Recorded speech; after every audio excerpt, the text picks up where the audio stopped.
Good afternoon and welcome to the iconic Manly 16-foot skiff club as we kick off the Port Jackson Championship for 2025. A true highlight of the skiff racing calendar and a spectacle set against the stunning backdrop of Sydney Harbour. It's brilliant to be back for what promises to be another thrilling season of fast-paced action and fierce rivalries. I'm Jimmy Bury, and whether you're watching from the club, catching the stream from the comfort of home, or tuning in from halfway across the world, thanks for joining us. We're thrilled to bring you all the live action again this season.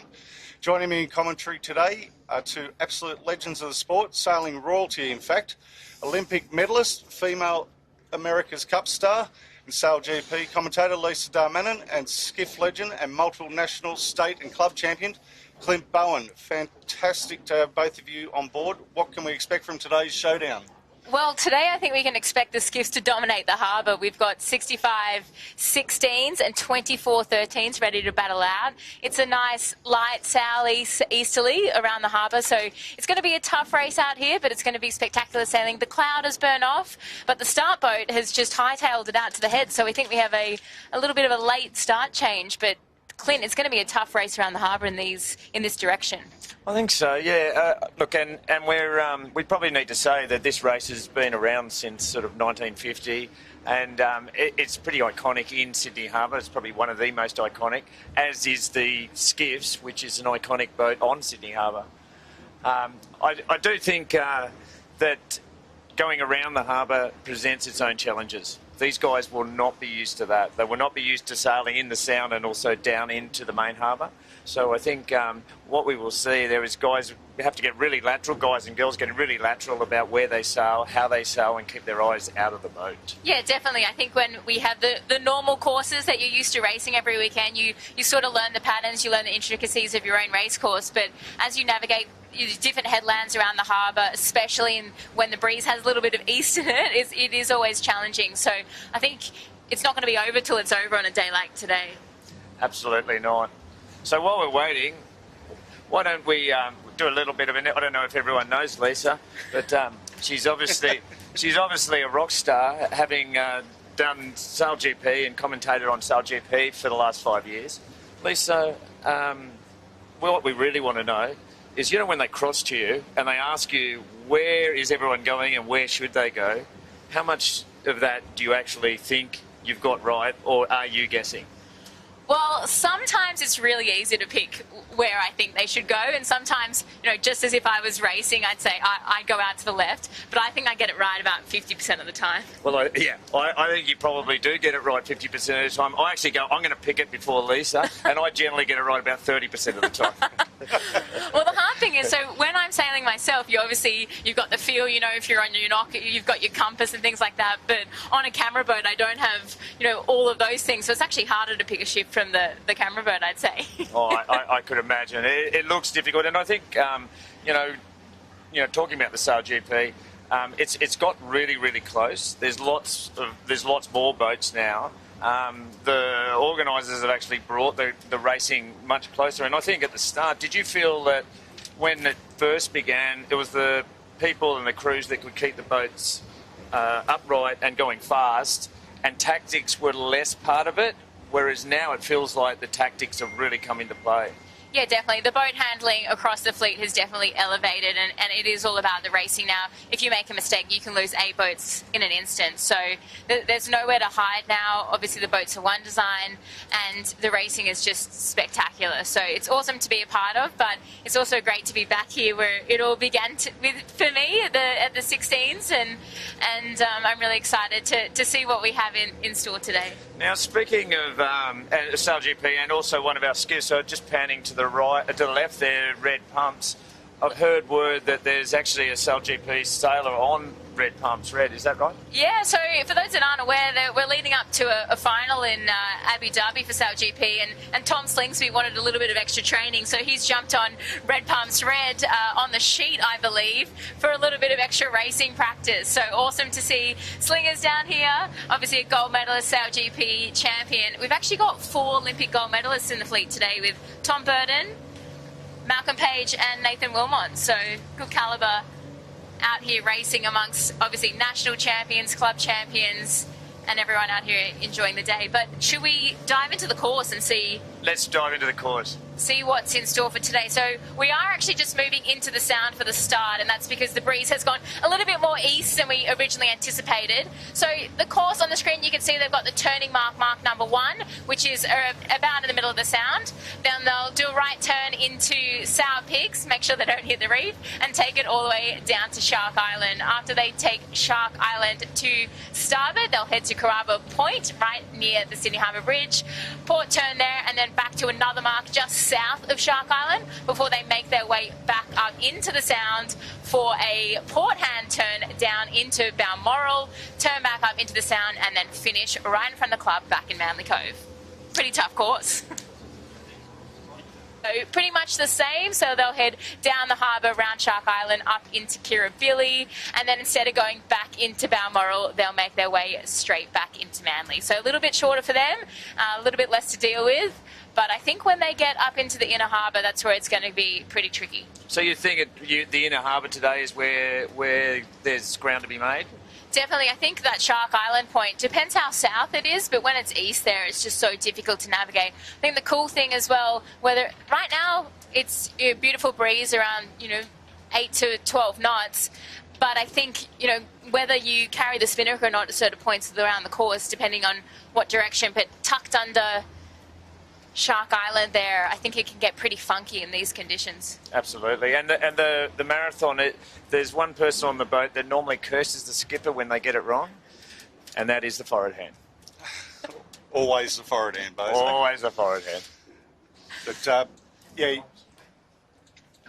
but you're right. That area, Lisa, between Shark Island and Point Piper, it's well known in the easterly as the doldrums. So.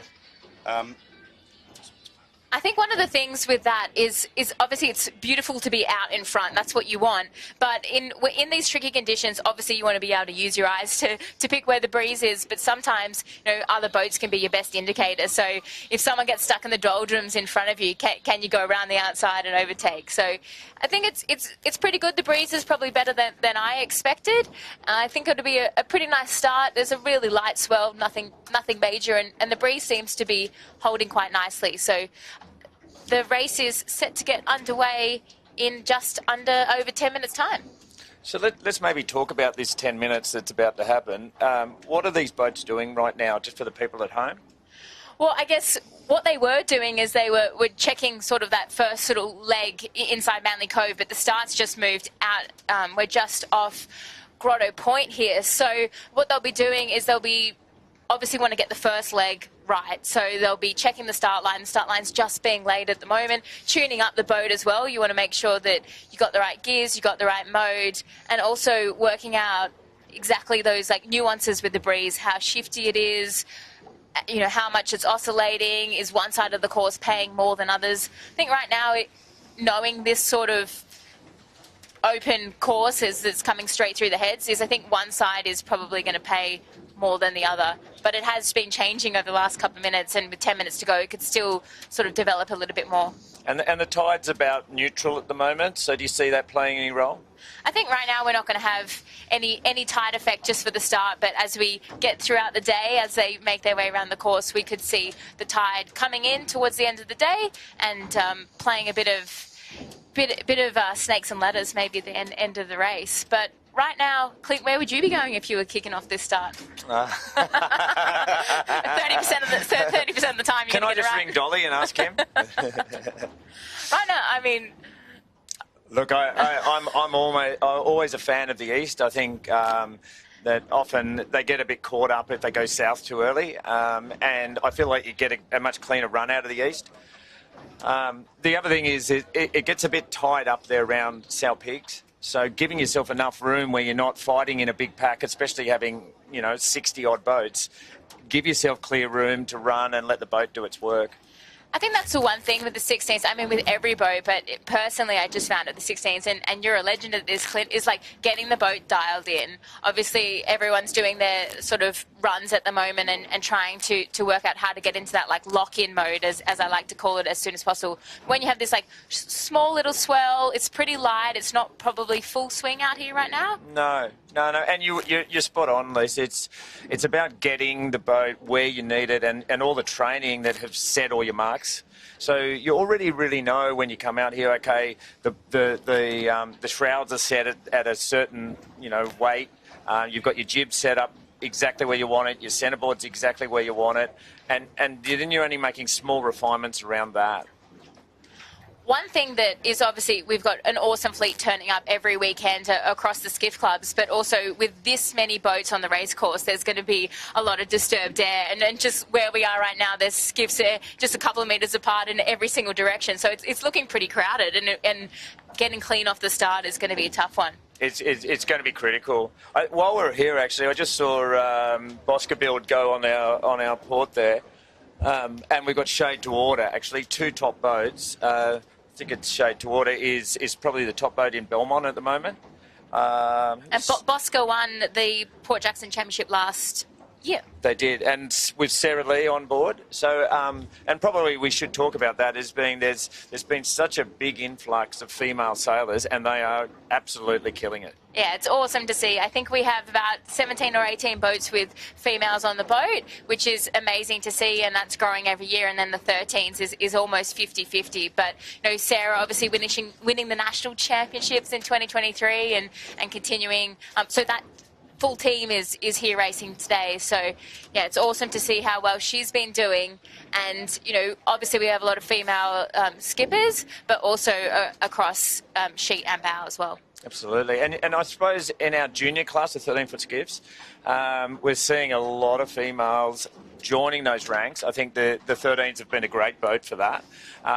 It's not as heavily dominant, I suppose, on sort of the physicality of it, even though the females are well and truly able to. But it just, in history, has always been men have done it. So to see this change and the opportunities that have been created, I think it's wonderful for the sport. Oh, it's magnificent. And I think the thing is, especially with women in sailing, it's obviously so hard when you're sort of 16 years of age and all your friends are going shopping and you want to just go sailing to have an awesome boat like the 13 that you can rip around on. But also the community where there's other girls and women sailing, and it's such a social, fun activity as well. And the other thing that I noticed just at the club earlier is just the age demographic is also a lot lower than the 13s. They're sort of 16 to 18 years of age, which is awesome that's what they want to do on their weekend is come down here and hang out and sail the skiffs. So awesome to see that fleet growing. I think this is the biggest 13 fleet we've seen in a while. And also heard Belmont's obviously just introduced 13s up there, so they've got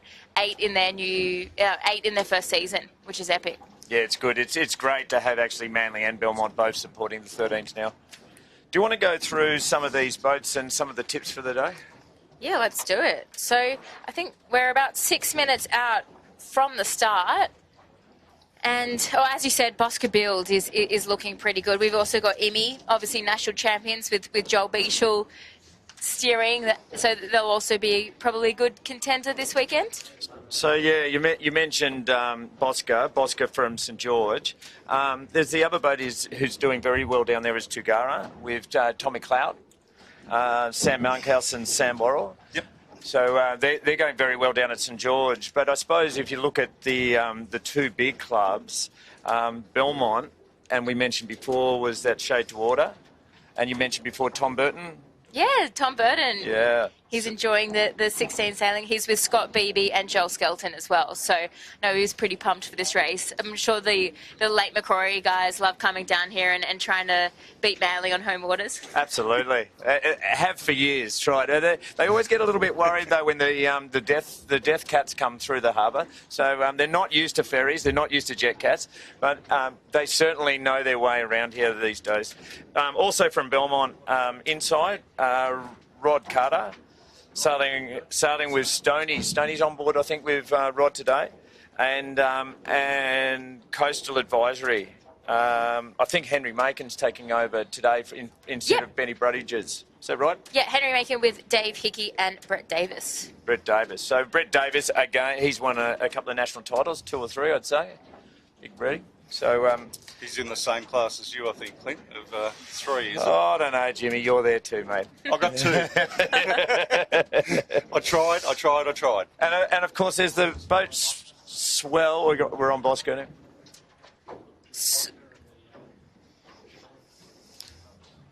Well, of course, the shebang. We've got to mention the shebang.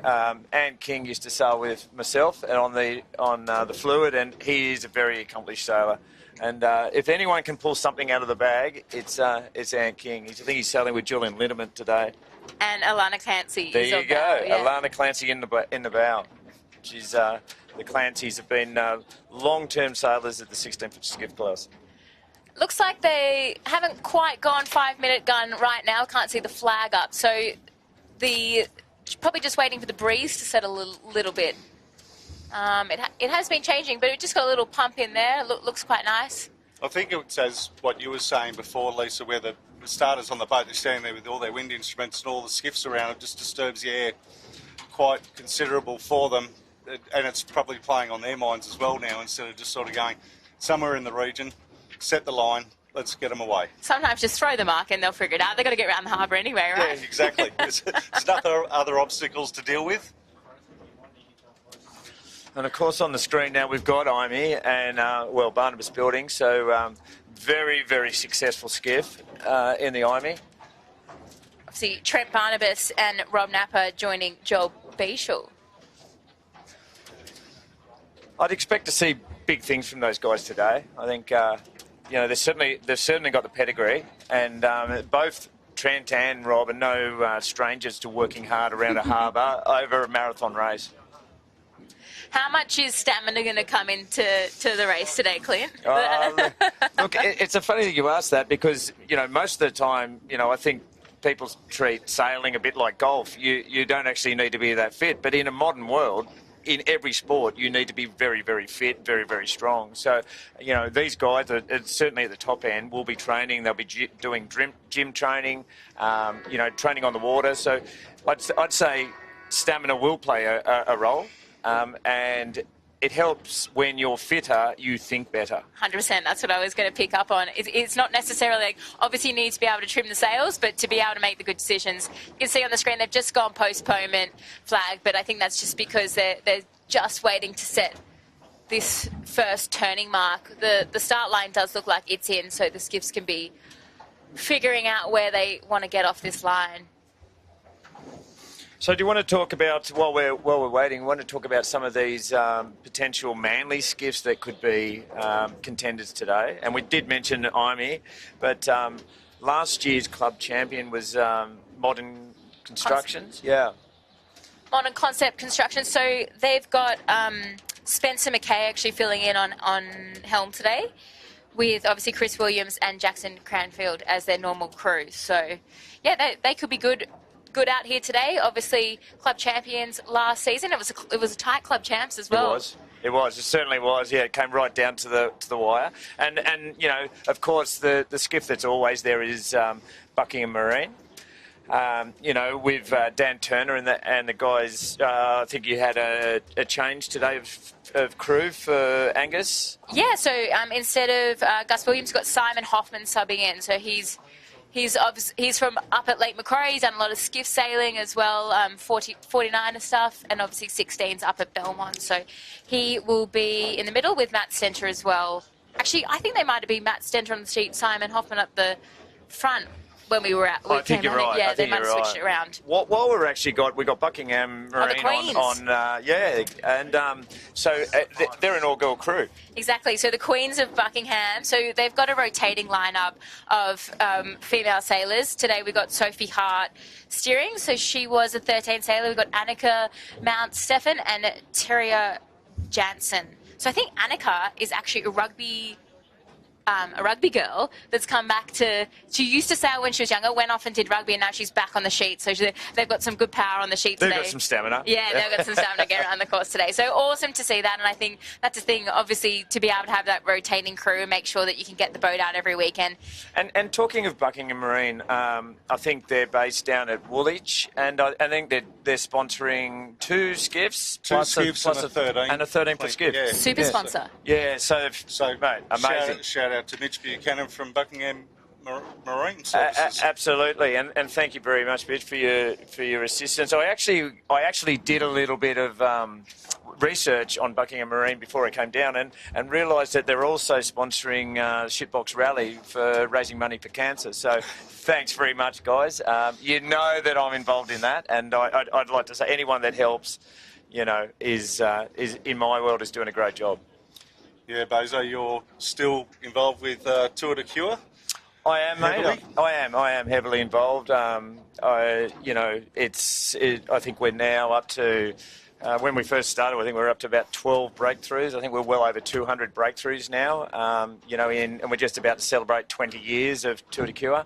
So, look, things are going in the right direction. You sort of feel it's a never-ending job, but definitely going in the right direction. And of course, if you remember, we had Adam Baraklov, who actually passed 10 years ago from brain cancer. Great skiff member and well loved down here. So always in our minds, our memories, and these days actually I'm become quite good friends with Richard Scollier, who has also got brain cancer now, and so it's one of those things we can't solve it. We just got to keep working at it. Yeah, absolutely, Clint. Like, it's just one of those things that until we find a cure for everything, we've just got to keep at it, unfortunately. Keep chipping away, chipping. Get the community behind it, and Get it's the community awesome to behind it. Yeah. Absolutely, it is. Yeah, and it's all this purpose-driven. It's a fabulous thing. There's a lot of people right through it. All the connections, even through sailing or cycling or any different sport, everyone sort of joins forces to for the common good, which is what we're about as a human community. Exactly. It's so special to be able to be out here on the water as well, and I think those things just remind you how lucky we are. Absolutely. Appreciate everything you've got. Well said, Lise. Well, I can see that they have popped that first turning mark in, red turning mark, so hopefully we will be getting underway not too far away. The wind's died off maybe a little bit, but still plenty of breeze to get around the racetrack. And there's Harkin right in front of us there.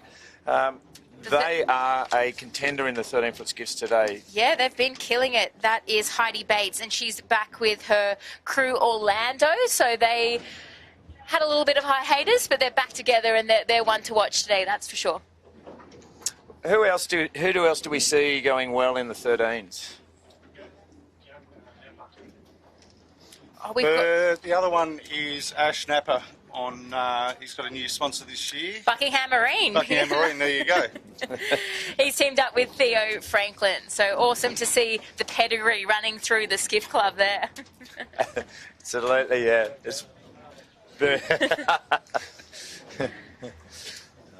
His father leads the way. Well, I think Holly actually drives them.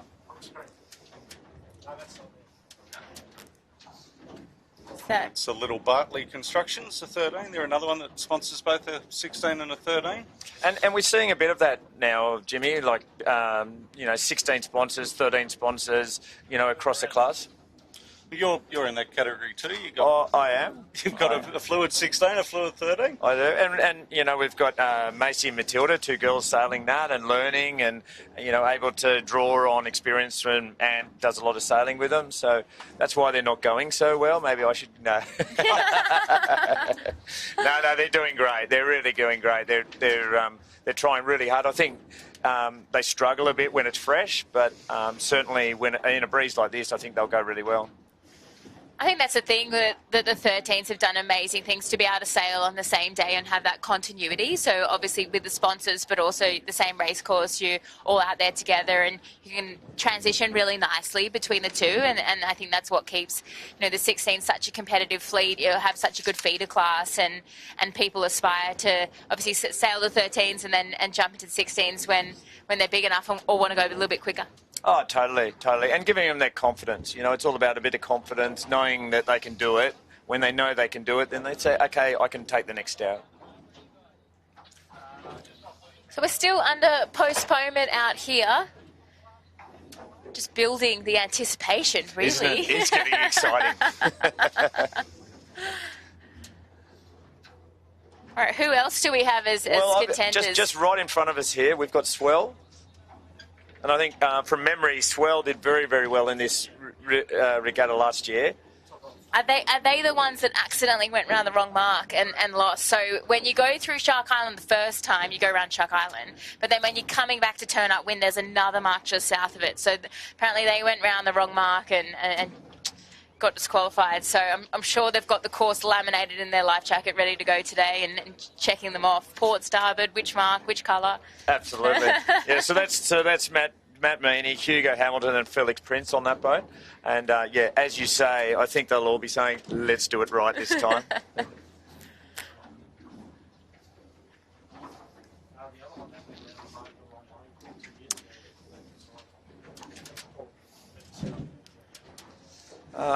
Did they? Imagine signage went the wrong way. So thank you for letting us know. Well, Nathan certainly will not be proud of that. He's got Ricky Bridge on today with him. And of course Malcolm Page, another Olympic champion. Yeah, Malcolm's the new CEO of Australian Sailing as well, so he's a busy man. There's the AP down. Perfect. So we should be about 6 minutes out if they get their timing right. But the breeze has just shifted a little bit more round to the south, which is probably a good thing for further up the harbour, but that means that the mark which they need to round is quite far left at the moment, so a little bit more towards North Head than down to the south. So it'll be a proper beat up there. Starboard rounding. I think the starters are probably pulling their hair out right now.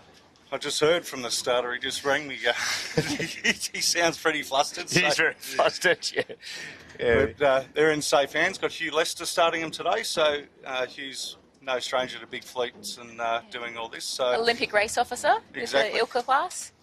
And for our viewers at home who don't know, Dolly will be back hopefully next week. He's over there, the World Windsurfer Championships, doing quite well.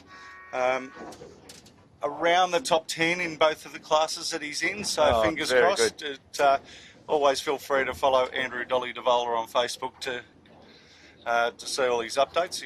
He's pretty prevalent on the old Facebook updates, and awesome to see him living his best life and getting out there. Absolutely. Yeah. So listeners, you don't have to listen to me anymore. You can get someone that knows what they're talking about coming back. All right, we're up 4 minutes 30 to the start of the Port Jackson Championship. We've got 65 16-foot skiffs and 24 13-foot skiffs ready to battle out their way around the harbour. Should we do a really quick course refresher again for anyone that's just tuning back in?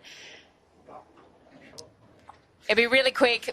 So we're in the middle of the head starting, and we've got a turning mark, head down to Shark Island, up towards the Sydney Harbour Bridge, Carrabba Point, back towards Shark Island, back up the harbour, into Balmoral, and then finishing in front of Manly. 13s are similar, they're just a little bit shorter, but let's have a quick look. So same thing, down the harbour, up to the Harbour Bridge, around Carrabba Point, and back up into Manly. So that's the course. Let's dive into the pre-start.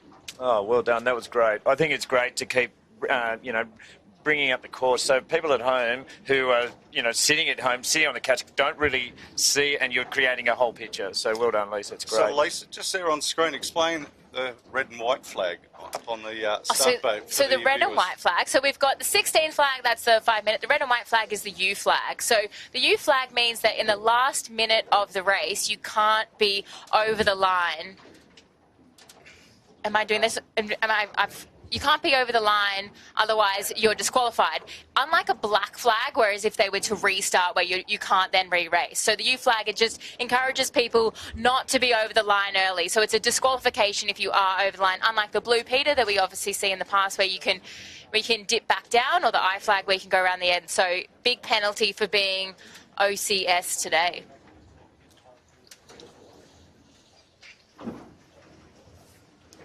All right, if we're looking up the course right now, it's quite light, I would say. It's died off a little bit, so it's going to be really tough to for the trigger pull at the start. And if you look at the pin's right down in the lightest part of the course. So, I think you'll find there'll be a stack here at the boat.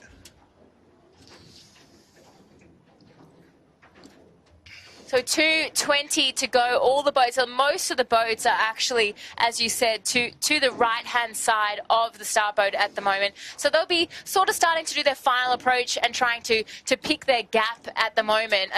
The good thing with the skiffs is you can kind of get in position and hold for quite a long time, Clint. Yeah, and look, these guys will practice that too, especially the top end. They'll practice getting in position, holding, being able to manoeuvre their boat backwards a little bit, sideways. We used to go and practice that and have a buoy and put our pole on the buoy and try and sit there. See how much drift you have in a certain amount of time. See if we can hold it, yeah, and know exactly what we were doing with the boat. So we've got 1:40 to the start, so you can see the congestion there. It's going to be so tough to be able to hold your spot. Some boats are coming across on port and trying to tack and find a gap, but very crowded. I think a third of the way down from the boat is going to be pretty crowded. We're going to have about five rows here off the start, so you definitely don't want to be fifth row. But it's quite a long line. Like you do see on that shot there, there's a blue buoy halfway down the line. That's for the 13s, that blue buoy. That's their start buoy. Our start mark is at the top of screen there, which is a inflatable dinghy with an orange flag, just up past where that water taxi is going through the start line.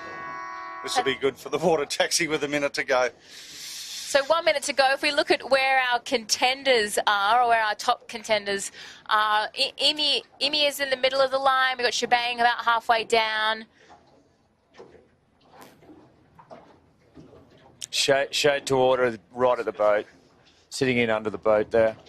Everyone is quite a way back from the line with 35 seconds to go. So everyone playing a little bit conservative here. But I guess when are we going to see people pull the trigger? Look, they've got to be moving. In this sort of breeze, you've got to be moving, 10, 15 seconds to go. You really want to try and get this boat up to speed. So when you hit the line, you are actually going at pace. I think this start's actually set up for a Phil Harmer special, what's called a dead bird, and he come in late and then round the boat end, tack off straight away. So looking for clear air. 3 seconds to go. Oh, that's a clear start, so everyone was nice and conservative. Some people, TTR Civil getting a glamour start off the line there. Definitely those boats towards the boat end. Botany Access, the first boat to tack off, looking pretty nice. But a couple of boats that are really deep, finding it hard to tack and navigate the way through. Just goes to show how crowded it is out here. But, spectacular scenes as we go down the start line. Most people choosing to stay on starboard and work their way towards quarantine, hoping to get a nice little shift off there and maybe a little bit of funnel off North Head as well. Yeah, so now we're seeing the fleet starting to break, and Modern Concept's gone out to the starboard side, heading south. As you say, Lise, TTR and Shebang, surprisingly. Go, Shebang. You told me Ant King could pull it out of the hat. Yeah. Can he hold it together? I don't know. Maybe his stamina might come into play. Bosca Build, of course, Sarah Lee, jettisoning herself out into the front of the fleet, doing very, very well. I think that's the one thing that, you can really feel it when you're on the boat, but when you are in disturbed air, how painful is it? How much is it important to, get that tack in and find a clear lane on a 16? Oh, look, it's one of those things you say to yourself, be patient, but it's very, very hard to be patient. You can get more out of the boat, Yeah, sometimes just grinding away is the best solution. And that there, with the Hamilton Island signage, that's the Australian sailing team, Lise? Yeah, so actually I know that Hamilton Island, they've got their boat out here watching the Port Jackson Championship, and Hamilton Island is joining the Australian sailing team. They did a exhibition 49er FX race during Hamilton Island Race Week, and it's really about the pathway. It's about bringing young skiff sailors to maybe some of the Australian sailing team sailors, and also helping them connect a little bit more with the community and the clubs, because we know that the clubs are really the heartbeat that feed into that high performance program. So they've got Zoe Thompson, so she's an ILCA 6 sailor, and she's got two young skiff sailors from 29er and 49er joining her. So she's got some good skiff talent to help around the course, but awesome to see Zoe out here. I've just noticed that both Bosca and Buckingham's have bailed. Oh, sorry, Buckingham's are still going to the east. Bosca have bailed out. we've just got a ferry coming through the 16s at the moment. So I think Buckingham choosing to continue, they'll get to the windward side of that ferry, whereas Bosca might get a little bit of a disturbed air from that ferry coming through. But ferry slowed right down, but it's still gonna, that terrible ferry lull. Not so bad with the smaller ones as when we had the big freshwater come through, but that's going to hurt a few of the skiffs. But we've got a long way to navigate around Sydney Harbour. We know once we get into the inner harbour, there'll be ferries everywhere. And how much do you think a ferry going through like that will actually, if you have to go below it, will actually, put a dampener on your first beat? I think it really does put a dampener on it, but it's about transitioning through it. So who can transition through it the best? Just if you were transitioning through a lull. So if you do a good job of it, it's going to hurt you, just a little bit. Whereas if you can do a really bad job of getting through a ferry lull, they're just quite hard to read when it's going to hit. But just looking at the fleet splitting, we obviously have, we've got Sutek far out to the right and Modern Concept Constructions, and Buckingham Marine, they look like they are up. They've got quite a nice lift off North Head, but I think that the ones that have split out to the south have got quite good breeze, probably. Certainly, it's like lift versus pressure, isn't it? South, there's more pressure, and then east is there's more of a lift. So it will be how these two work out. Although the guys to the east are just starting to pull some pressure now as they come into the heads. It is a starboard rounding as well. So we've got the first boat sort of tacking out onto the right. We've got on Buckingham Marine at the moment. They look really soft in there. Looks a bit painful, whereas the boats out to the right, they're pretty soft as well. No one's full swing at the moment. Is that Noakes? Is that... Noakes, yep. So Noakes is a St George boat, Amy Malkins and James Lee and Joss Dalvera. Sutek, a beautiful angle there, and I think they've done really well. Modern Concepts has punched a little bit more into the south, but definitely the furthest boat south, but I think, they've really gone to the corners. Committed. Absolutely committed. Probably a little bit flatter water over there where they are too, Clint, so that may play into their hands. Yeah, absolutely. These boats do like flat water.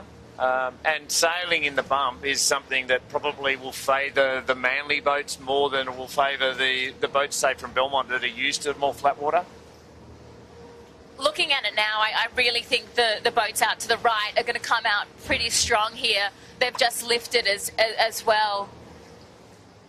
And to me, it looks like there's still more breeze coming out of the right-hand side. So, as we said at the top of the show, I get it right 50% of the time. So let's just talk about that, because if the race course is straight up and down, if the breeze then shifts a little bit to the right, that favours then the boats that are on that side. Correct. So that's because essentially they are sailing less distance. So if you if the breeze shifts to the right and you're out there, you get a little bit of a shortcut up to the next mark if you're going upwind. Whereas if you're coming from the left-hand side, you kind of get bent down and you've got to sail more distance. But we thought that they'd get a nice little shift out of North Head, but that doesn't really seem to be the case right now. The only thing is where Modern Concepts are right now, they're sort of transitioning between the two breezes. So with this east-south-easterly with the two headlands, there's this sort of transition zone where you're not getting the funneling over the two heads. And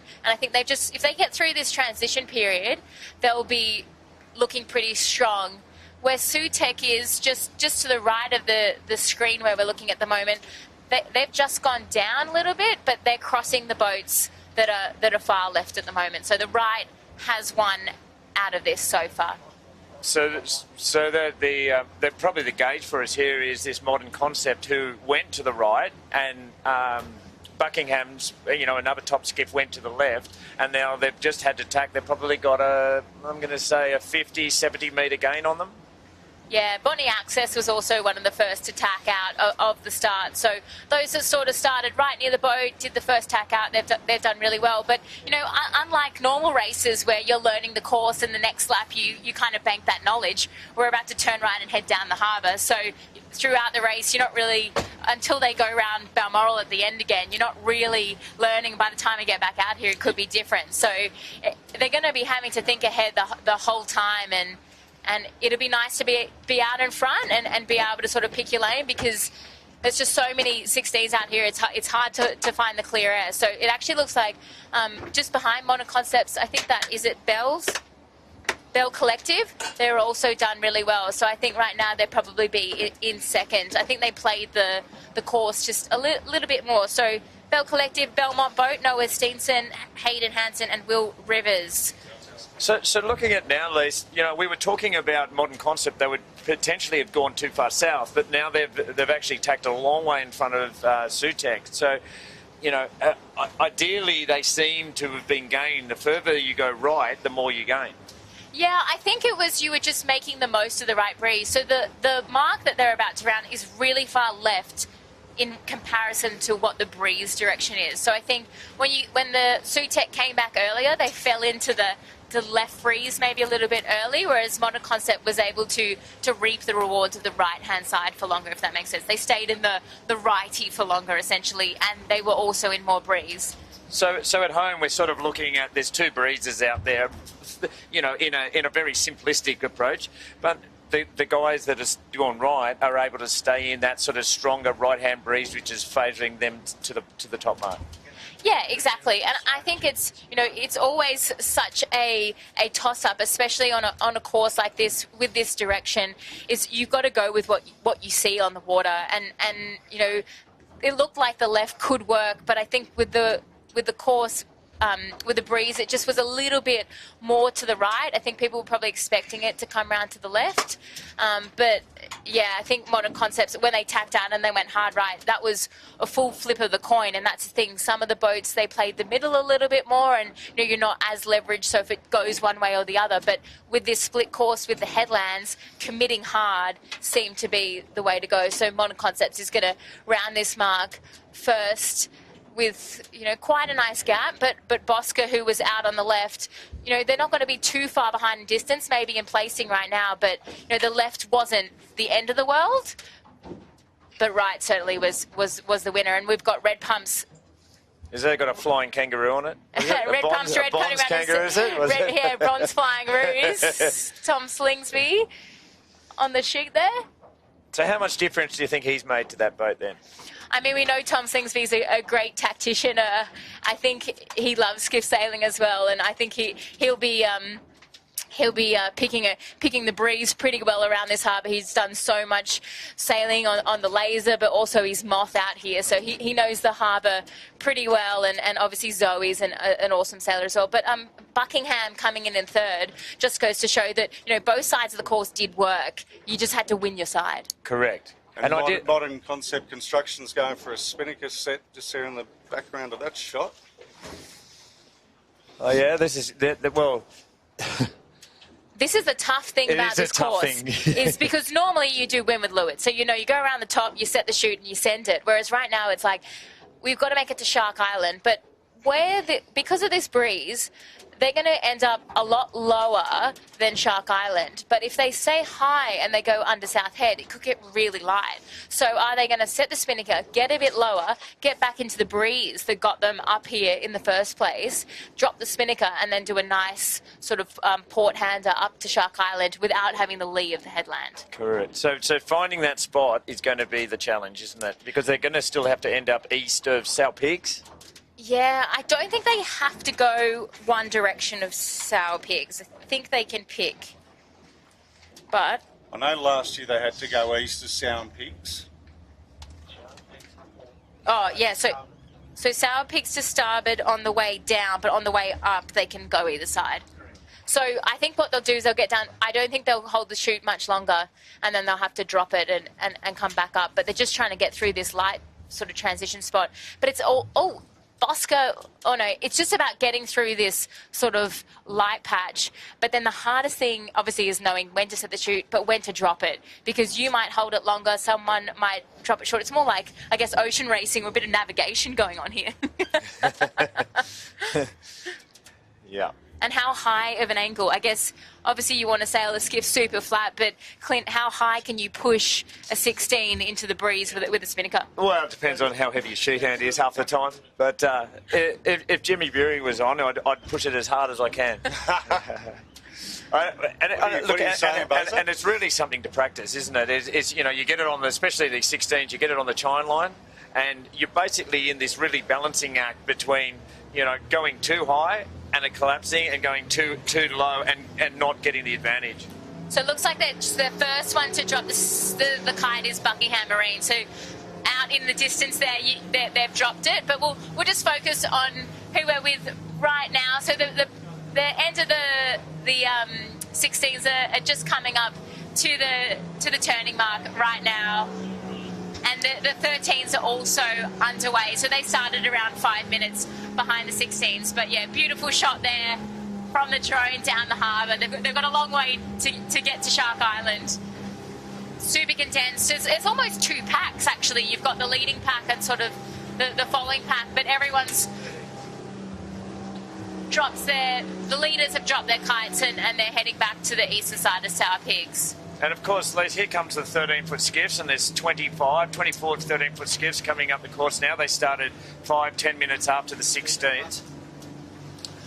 Yeah, so the 13s, the tough thing about them is the fleets just pass through. So they've got like two things. One is that you can watch the 16s and work out what works. So we've got majority of the fleet heading out to the right-hand side where Modern Concepts did so well. So they've learned from the 16s, but they're also dealing with all the disturbed air. So the good news is for them, though, is everyone's got the same amount of breeze. Looking at that, we've got Buckingham Marine doing quite well, but Harkin coming across on starboard. It's going to be a tight cross here, but I think Harkin... Buckingham's going to go for the dip, I think. So Harkin, that was who we picked as a pretty good favourite for today with Heidi Bates back with Orlando. So they're just crossed in front of Buckingham Marine, so Ash and Theo on that. But yeah, pretty tight racing in the 13s. And just for the cyclists that are watching this who don't know the rules, Lise, why did Buckingham go behind Harkin? Yeah, so Harkin was on starboard, which means that they were on like the right-hand side of the wind was hitting their sail, and Buckingham was on port, so left-hand side hitting their sail. So if you're on port, if you're on the left-hand side, you've got to give way to the right-hand boats, and you can do that by either doing a tack or doing a dip, which is what we saw Buckingham did. And if you don't avoid, you can get protested, or you got to do a spin, so you got to do a tack and a jibe.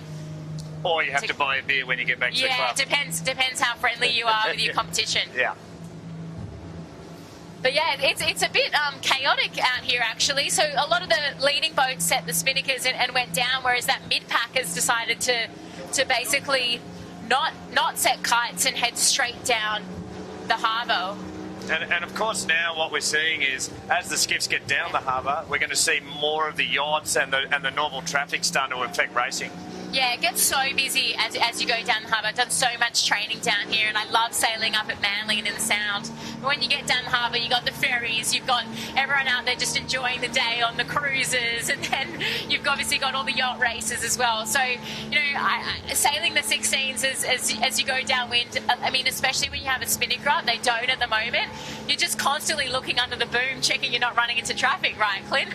And probably a lot of the people out there on these boats, they probably are cyclists and they have no idea about the rules. They don't know that port gives way to starboard. So we're just chasing down the harbour at the moment, and where we are right now, we can see Botany Access, Bosco, Imagine. It's really light. We're in the doldrums here, right near Sour Pigs, but you know, there's lots of little battles going on. And of course, when they're going from, you know, fresh breeze to light breeze, what are they doing then? Oh, I mean, you've got so many tools at your disposal on any boat, but on the 16, it's all about mode changes. So you've obviously, you know, you've got your main gears, which are your your mainsail trimmer and your jib trimmer, but then you've also got all your little gears. So your Cunningham, your Outho, your Vang. So as you transition through different periods, you want to be doing that just before you enter. So you want to be, I always say, you want to get through a lull as quick as possible so you can get to the next gust. So as you're approaching, making those minor changes so you optimize, and then once again, as you punch out the other side, optimizing again. So you're almost trying to predict what is happening ahead of you, so you're ahead of the game. Exactly. Always trying to be proactive than reactive. So Modern Concepts, they've just got through that tough period. They're just about to hit the new breeze that's sort of dumping over Vaucluse. So they should be, they're pretty comfortable out there, and you can see Red Pumps as well. They're starting to swing the boat down. So it's these transition periods that we're going to see throughout the whole harbour. I would say that with this direction, this area is probably the most difficult, and then we'll have to see what direction we get as we punch into Shark Island. But I think this Vaucluse period is really tough because you kind of have this massive headland with not much runway hurting you. So we've seen Buckingham's go past Red Pumps in this sort of difficult area. Would you say that's sort of more around the guys on Buckingham's have sailed together a lot more, or they have they read that transition better? I think they probably read the transition better. The other thing is, especially when you're not sailing a normal course, it is moding. Because moding, obviously, I talked about the intricacies in trimming the sails, but in terms of moding, do you push the boat up into the wind and try and drive it a bit more as you're reaching, or do you go a bit lower? But it's getting a little bit chaotic out here. As if we just jump on Red Pumps, you can see you got the yachts coming up, you got the Ilkas, you got the skiffs. There's just so much to avoid. So. And of course, there's a dive boat now just going past both of them. So whale watching boat. Whale watching. Oh my God, I've seen lots of whales out there, but not in the harbour. So of course they're throwing some wake up, and what are the guys going to be doing when that wake's coming at them?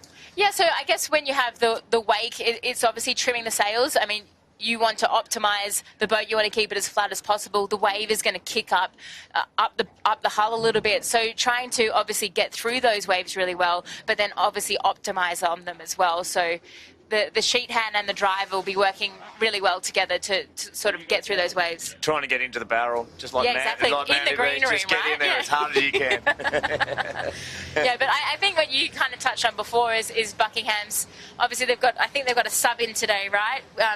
But you know, there's such Simon, but I think he sailed with them quite a lot. Exactly. Yeah. So I think that they're pretty in tune with that boat and how to optimise, but it is going to be a little tight battle between those two. I think now where we see Modern Concepts, they're going into another sort of transition period under Steel Point. And once they pop through here, I'd expect it to be a little bit more south as it comes through Woollahra. So less east, maybe, just as the wind bends through. But I guess the hardest thing about sort of these conditions is having to sort of be patient and knowing that you have to transition through this period. So you just said the breeze, you probably feel it's going to be a little bit more south, and you're looking at it because you've sailed all your life. For everyone at home, what are they looking at? What are you looking at that's giving you those indicators? Well, I mean, yes, as I said, I kind of predict what's happening on Sydney Harbour. I spent enough time out here. But I'm looking at the boats up ahead. I'm looking at the headlands and just knowing that the way the wind can either go around land or has to go over it. So it obviously has to come over the Vaucluse headland, whereas in Woollahra it's got a little bit more room to come over and go to its normal direction rather than bend. It's flatter across Woollahra there from Bondi, so it's like goes straight over the golf course and really does flick around. It's got a clean run. Yeah. Yep. Yeah. And I think the yachts coming up the harbour, I mean, you can take some of them with a pinch of salt, but you generally can say that the yachts coming up the harbour will give you a very good indication of what the breeze is doing in those certain areas. Yeah, there's so many different ways that we read the wind. So you can read the wind by looking at the water. So we're looking for the ripples, the dark patches, the direction that's travelling at you. You're looking at the flags around on the headlands or on the shore, and then the boats around you are telltales as well. And then you also have your own feeling whether the boat wants to go up or down. Up ahead, though, we've got Modern Concepts, no spinnaker, but Buckingham Marine has just chucked their spinnaker up to get through to the tough period. So they have extended from red pumps. The other unusual thing is the freshwater class ferry coming up the eastern channel. They normally are in the western channel, so that's going to add some fruit to the rest of the fleet behind. Red Pumps has an issue here with they've chucked their spinnaker to tri-stay to the port hand side, so just clearing the ferry there. And interestingly, like they're now sailing at a completely different angle than they were sailing at 10 minutes ago. Yeah, that's the tough thing about the Port Jackson Championship, right? That's what makes it so exciting for everyone watching at home. We don't know what's going to happen, and it's harder to predict. But I'm interested that Modern Concepts up there hasn't looked behind them and seen that they might be in the southerly now. That's probably why, because Buckingham Marine, you can see that they're fully lit up on the rail. Well, the other thing too on Buckingham is Matt Stennis sails with Keegan York on last year was Finport, this year is Shore and Partners in the 18s. And he sails down here every Sunday, so he knows what happens down here. So from my point of view, big advantage Buckingham Marine right now as far as this end of the harbour falls into local knowledge. Yeah, sailing, it's obviously so much about predicting. This ferry behind us is going to go straight through the fleet. Very unusual for the freshwater to go so far that direction. So I think it's catching quite a few of our 16s off guard. We're quite far away, but you can see on the drone shot, they are literally slicing through the fleet. So pretty punishing for the fleet back there. But I tell you what, this isn't going to be the last ferry that we're going to see throughout this race. No, there's still a long way to go. Well, to be fair to the ferries, we only come down here once a year, so this is the first time that we're down here. They're not expecting us. And you know what? They're doing a great job. Like normally you got horns going a million miles an hour. In this situation, that ferry's just backed off a little bit, just weaving its way through. Probably thought it was doing the right thing. They're just on cue. There's a horn in the background. But yeah, like, you know, the poor ferry driver, he's probably come around being advised to use the Eastern Channel and gone, are you sure the Eastern Channel, not the Western Channel? So, why is there 1,016 coming my way? Yeah. So Buckingham Marine, they've just dropped their spinnaker end. So it is pretty much a beat up here now. Yeah, and as they get closer to Shark Island, they'll lift slightly. It's a natural lift off Shark Island there. You watch the 18s sometimes, and they're heading straight at the island, and they keep their spinnaker on. They just keep coming around to the left, and they just make it around that mark there off Shark Island. Yeah, sailing is so much. We've been touching on this local knowledge and obviously learning the intricacies of the harbour. And I think that's the thing is because, you know, sailing, you're trying to predict the future on wind that, you know, wind is invisible, you cannot see. So to kind of know what you expect to happen, it doesn't always fall out that way, and you've got to respond to what you've got. But, you know, Modern Concepts Constructions is doing a fantastic job there, and what a shot. You can see how busy the harbour is. You've got the harbour bridge in the background and the city. So they're going to go around to Shark Island, they'll jive on over, and they'll probably just spare away for a little bit and then head on right up to the harbour to Caraba Point. So now as they come up to the Shark Island, there's 2 marks off Shark Island. Yes, so the first one, I believe they're rounding the yellow mark to starboard. Yep, YA mark. YA mark. And then when they come back, there'll be a red mark that they'll round to port. So we'll focus on the yellow mark at the moment. Modern Concepts, we can see there they're actually only just got one on the wire, and so not fully powered up there, and the bow is the bow sort of just half. So I mean that's hard on the knees, right? That really comfortable position. Yeah, you'd see that they've got sort of Jackson on a half string. Basically, they're trying to put his weight on the wire as much as possible. So they've got a sub-in skipper with Spencer McKay on here. So I imagine, I guess, Clint, obviously you talked about a crew sailing together quite regularly. How hard is it when you just change one position to get that comms loop going and make sure you're all sort of optimising the boat with the same language? Do you know, sometimes it's hard and sometimes it's not so hard. You tell them what to do. It's really about personalities, I think. And if personalities gel and people enjoy sailing together, it is a whole lot easier. And he's been in the boat 3 weeks, I think, now. Okay. While, Kurt's been off at the 49er World Championship since Sardinia. So, yeah, doing great there. They've just extended. Jackson's fully out on the wire there, so they're motoring. They're nice and powered up, and actually extended their lead quite significantly. So from not setting a spinnaker and making that decision, it looked a little bit painful, but it came good without having to do that spinnaker drop. So essentially, whilst they sailed a little bit slower, they sailed less distance. And beautiful breeze actually pumping in through Rose Bay here, and Modern Concepts is really capitalising on that. But just such a beautiful shot of Shark Island from the drone. Modern Concepts, they might not have any 16-foot skiffs to contend with, but they've got a few yachts to get around this mark with. But they should be able to sneak their way through with a little bit of extra speed. So that's Modern Concept Constructions leading the Port Jackson Championships. They're the Manly 16-foot skiff club championships from last season. So starting the season off strong here and going around the outside and doing an overtake as they head down beautiful Sydney Harbour on what is just such a glorious day.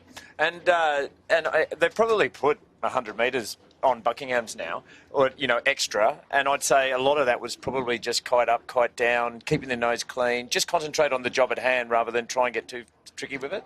Yeah, sometimes the best thing in sailing is to keep it simple. But I think the hardest thing is not knowing exactly what you're going into. And I was actually, I guess, how much are you going to lose in a spinnaker drop, Clint, like in terms of the kite is flogging and the crew's off the wire and things like that. That's really going to slow you down. Well, I think with a set and a drop, I think you've probably got to put 30 seconds into it. So you want your spinnaker run to be big enough that it'll make up for that and more. Well, the interesting thing too is obviously on Buckingham's it's a conventional spinnaker bag, where on Modern Concept Constructions, the Red Pumps Red is a spinnaker chute. So. Does that play into it a little bit? Does it? Well, yeah. It should be easier, shouldn't it, for Modern Concepts to launch a spinnaker, and yet they didn't. Yeah, correct. That's my thought process anyway, Clint. Like I could be very wrong. I'm a sheet hand. Like you say, Jimmy, if we get it 50% of it right, we're doing well. I try my best. So we've got Red Pumps coming around in third. And that's Zoe Dransfield, who is sailing very, very well this season. Another female steerer, and her brother is sailing on Red Pumps. I always forget these. The other, Red Pumps. I think this is Red Pumps Red. This is Red Pumps Red. So the white boat is Red Pumps Red, and the red boat is Red Pumps. Okay. Right. Okay, just to confuse us, the red hull is not Red Pumps Red. Got it. You're really making this easy for me and the viewers at home. Just making your job when you go back to Sail GP, Lisa. Just to make it appreciated more. Yeah. Well, we got Botany Access coming around in fourth. That's Chris Thomas, Ryan Thompson, and Michael Childs. So Michael's a Commodore at Manly, and they had an awesome start, and they've got an awesome handicap as well. So it could be a good day for Botany Access out here on the harbour. I was just about to say that about the handicap. I think these guys have been bottling it up, waiting for the big prize money to be on offer. So let's talk about that. The prize money that Manly put up for this regatta, it's a lot of money, is it? $35,000 for the day, so it's quite a considerable chunk of the purse for the season, for the sailing, but it's one way to increase the prize money here, and also for the Botany Bay Championship to try and revitalise both of these races, because they're quite, as you said, Clint, they're quite deep in history, and they sort of fell by the wayside for a while. So I think the club's just doing a bit of the right thing and putting the money in the right place and having a go at it. And you're not going to say no, are you? If it's oh, fabulous! So to win the handicap on today's event is what are they going to put in the pocket there? $2.5, I think. $2,500. Yeah. Well, but they pay all the way down to, I think, last place on handicap. I think you get like $50 or $20 or something. There's a problem here on Damien on screen at the moment with their spinnaker. Hopefully that's not prawning too much. Now I'm just going to have to correct you guys because it's actually $3,000 to win, because I don't know if you know, but Fluid won this last year. We might have shortened it up after you won it, Clint. So we've got Imagine, Signage and TTR just going around the mark. Now, this looks like a really tough rounding for Imagine's Signage. TTR snuck on the inside, but, we see other yachts on the screen right now. They're not in this race. They're in their own race. But just trying to navigate around the yachts around the harbour is tough. Imagine Signage just sitting there, not being able to break free, while TTR went to leeward and actually popped out, which is It was quite incredible, wasn't it? It was like watching Bathurst when the two lead cars slide out to the outside and the third car just ripped around the inside. You should have been watching our live stream of the club championship last week. Oh yeah, well I had both of them. I had a split screen on. Yeah. Well, we got 116 there. They're going back upwind, trying to fix something at the front of their boat. That's Damien? Damien. So yeah, that looks like something's wrong with the kite. Hopefully they can get that fixed because they're in a pretty nice position there. So they want to be able to fix that and head down the harbour. Next round we've got Dominoes coming around. So the breeze looks like it's eased actually a fair bit now. Yeah, it's really light here. I think when we're looking down the harbour now, we can see that the boats are jibing their way down. So they're heading back across on starboard, heading up towards, I guess, back towards Bradley's Head. So this is quite an easterly direction to head them down. So I guess a proper run. It's really light right near Shark Island, but it's actually light all the way down the harbour now. So that easterly, you know, I was talking a lot about the headlands and the winds funneling through. As it's getting down, it's not funneling or it's not dumping, so it's getting lighter as we get down the harbour, which, you know, makes it more fickle, more challenging, and you can... Well, this is a big section of the track that if the guys are having to jibe and all the way down to the bottom, and then you have to then work your way up, there's obviously a lot of room to improve or lose positions. Yeah, I think, you know, the fleet has spread out considerably, but, you know, those top 10 boats, whilst they are spread out, there's still a lot that can be won or lost. And I think in conditions like this, where it's kind of hard to see exactly what's happening as you kind of go down the harbour, there's lots of traffic, is to look to the boats in front of you and see what's happening. But with a course like this as well, is I keep talking about transition zones, but you might be in a good pocket of breeze, but you've got to somehow. So the boats that we're on at the moment, we're over near Bradley's Head with these boats. They look like they're a little bit lighter than the boats that are on the south side of the harbour, but the south side of the harbour boats have to get over to the eastern side of the harbour, so the northern side of the harbour. So just trying to pick your time of when you cross the harbour is going to be tough by the looks of it. Interesting to note that the Showdown on board Bosca, being Keegan York, went furthest east. I really like where Bosca's gone. I think that they're going to do quite well here. They look like they're in really good breeze. They're going to be in a really tight angle to get to Carrabba Point, but as it gets lighter, it means that they'll start being able to go a little bit higher, but they've got to just get across the middle of the harbour here, so I'm expecting them to start bending their legs a little bit. The boat will start pointing a little bit more to the right as they try and power up the 16. We've got Modern Concepts Construction there. They're coming back towards... They're going to have to do a couple more jibes, but they've got quite a good lead. They've punched out, and they're heading across on port towards... Isn't that a magic shot with the harbour bridge in the background? How lucky are we? What a great team this Sale Media team is. We try and take in all the sites for you, Clint. Yeah, we're taking it to the world. Sydney Harbour to the world. So Bosca here doing so well. They've made big distance gains on the fleet. You can see they're just hanging on to the wire. They're getting ready. They're going to transition through this light spot. So Bosca went a whole lot way south than the other boats. They've done really well here. They've found some clear air, and they've made some major gains. They're going back for more. Going for the jibe. So jibing right in front of Sutek, so protecting that left-hand side, protecting the southern side of the course.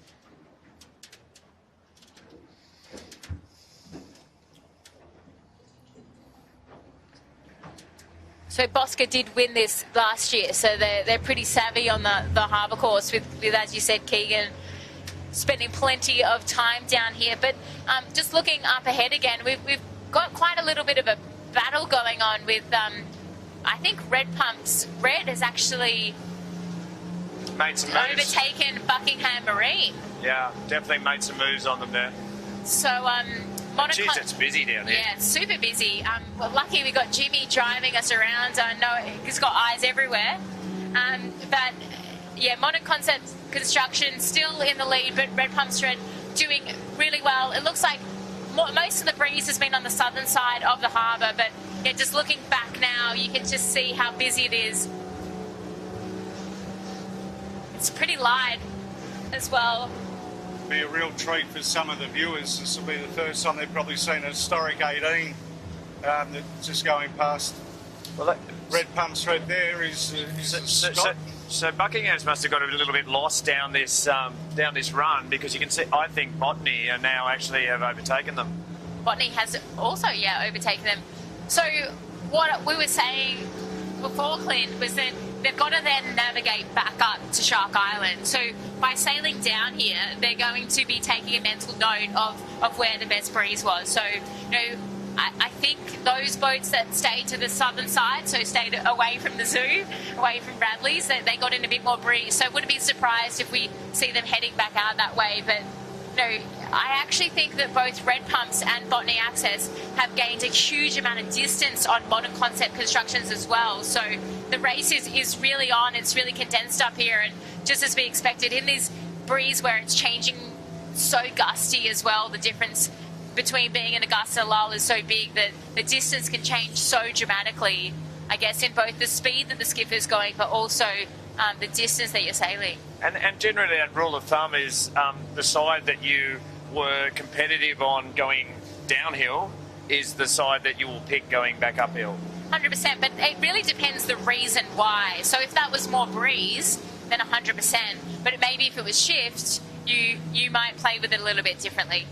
But I think it was breeze, but by the looks of it. So Modern Concepts just going around the next mark. So they're just taking this Carrabba Point Mark 2 port, and they're going to be heading back up to a different mark, but near Shark Island. And Red Pumps Red coming in second, and Botany Access super close behind. So really tight racing here.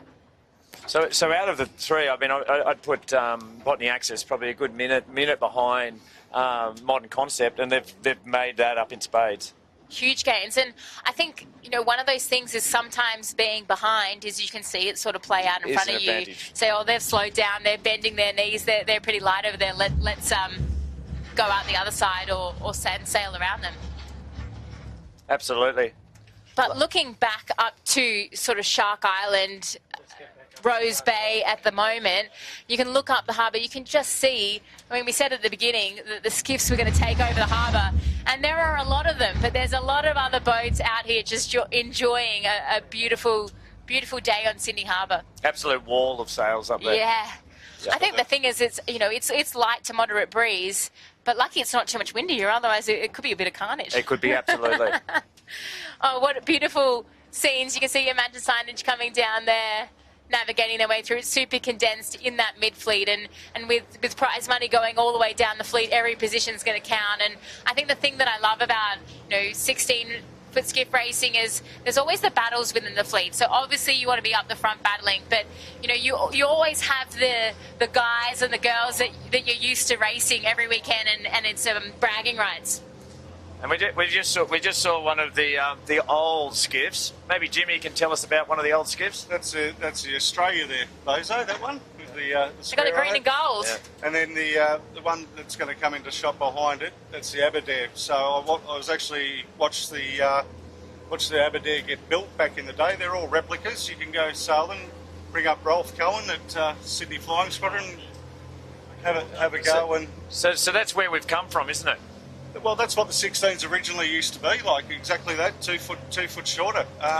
They're a hoot to sail. They're a real hoot to sail. I've done a couple of Australian championships in the vintage 18s, and there you go, old versus new. It's something different. And I suppose skiffs have sort of defined Sydney Harbour in a lot of respects in terms of sailing. Yeah, absolutely. And they're, the skiffs are part of the furniture of Sydney Harbour. Doesn't matter what class.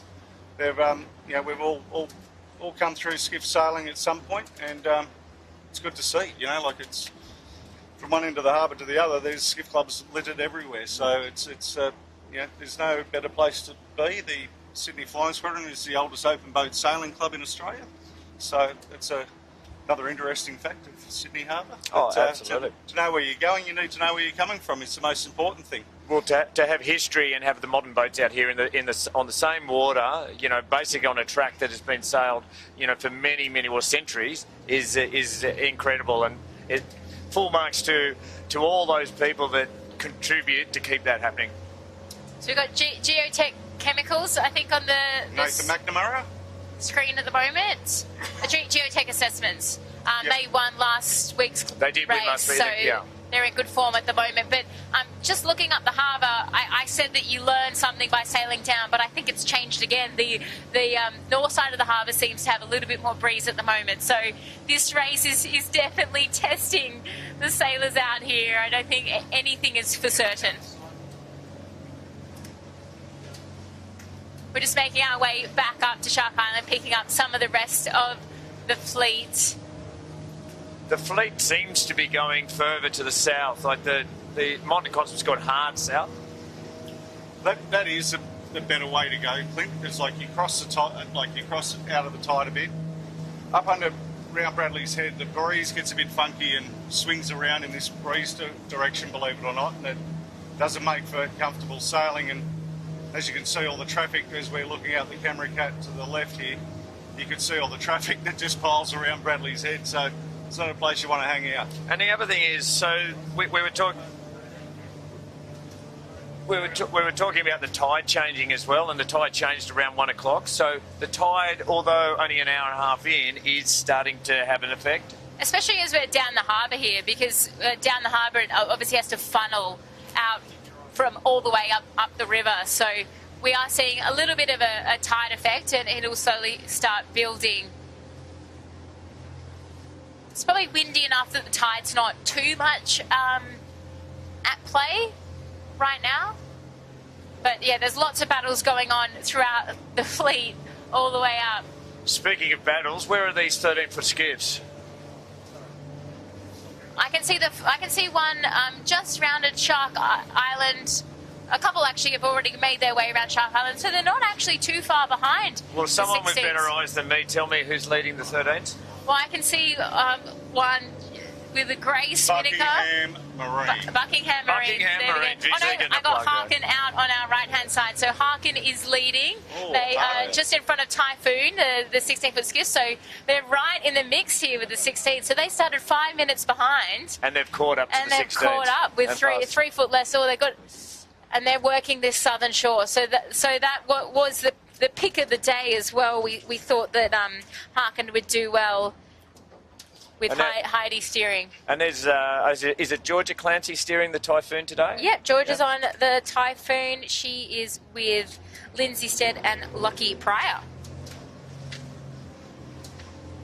Fleet is super spread out as we make our way back through the fleet here. But yeah, awesome to see the 13s contending with the 16s. They'll be back home without having to go through that Balmoral bit. But yeah, so the course, just to remind people, we're coming back up to Shark Island, heading to Manly Cove, heading up to the Sound for the 16s, into Balmoral, then back into the Sound, and then up to Manly Cove. So it's probably about not quite halfway through the race yet. So here's Buckingham Marine, and we're putting them as second, are we? Yes, mate. That's the only other one I can second. see right now. So Buckingham Marine, we've got... Coming third would be the Kitchen Maker. Are my eyes good enough to see that? You got a couple of ones without signage. One's number 57, and the other one looks like 54, maybe. Could be wrong on that second call, but definitely 57. Well, 57 is the only number I don't have in my notes, so I'm not quite sure who that is right now. So whose sail they've borrowed. Some tight little battles going on, though. We've also got the little mini modern concept constructions as well. So most of the 13s have, I think all of the skiffs have now rounded Shark Island and making their way down to Carrabba Point. So that's Red Pump's 13 doing the jibe over, and what do we think? We're sort of nearly halfway through this course, or we're probably a third through. We're I think once they get to Shark Island, we can call You're gonna call it halfway. Yeah. I agree with Lisa. okay, right? Yeah. So we have Red Pumps Red. Or Red Pumps, sorry, the 13. Red Pumps 13. And you can see we've got 2 more coming across on One is port Amy, as well. and the other one is number 55. Number 55 is Abigail Rolfe and Peter Rowe. And then you've just around to the right of the screen, we have Bigfoot. That's Lily Kiln and Joe Corbell. And in the background there, with the Black Spinnaker, brand new sponsor for the 13s, Cadence & Co. Cadence & Co. Well, Cadence & Co. are in front of Fluid Building. I'm not liking that at all. Cadence & Co. are Zara Wyatt and Toby Williamson. And where's Fluid, Clint? Oh, Fluid are coming down. They've seen Cadence & Co. I think they're about to make their move. All right. And As we know, anything can still happen. Yeah, absolutely. Darren Mills, shout out to you, mate. We'll get you in the end. And just around to the left of, to the right of that shot there, we get the camera around. That's all our sponsors are out on that boat there for the day to follow all the action, which is pretty cool that the club's organised that for us. So Oh, it's very nice. we'll get back to the racing, and here's the. We'll give the Fluid a little love plug. Let's give them a plug. Give them a plug. You know, they. How long has Fluid been sponsoring skiff racing for? A long time, but the girls haven't been sailing together too long. You know, they've only had a sort of a season together. They're looking great there. Doing a great job. Got a pan on the Fluid there, guys, for me. It's a really nice breeze. It's a really comfortable breeze, I guess, to sail in. Thank you very much. Beautiful shot of Fluid there going down towards the Harbour Ridge. That's Macy and Matilda, courtesy of Clint Bowen. Thank you. And of course, Matilda is Aunt King's daughter. There's another good sponsored boat, mate. The Sail Media. Yeah. Now we're out of Middle Harbour. Ella Sangster and Holly Herbertson. So we're supporting the girls on this boat. I love it. Spread the love around, Lisa. Proud of the women. They're coming for you. Yeah. All right, what is happening down this course? It is looking tough. So everyone's around Shark Island. They're heading down to Kirribilli, and half the fleet is heading back up to Shark Island. So you can see on the screen there, Modern Concept Constructions are coming across on starboard, looking pretty light where they are right now. Closest definitely. competitors, where is Red Pumps Red and Botany Access? Let's see whose eyes are best. Not mine.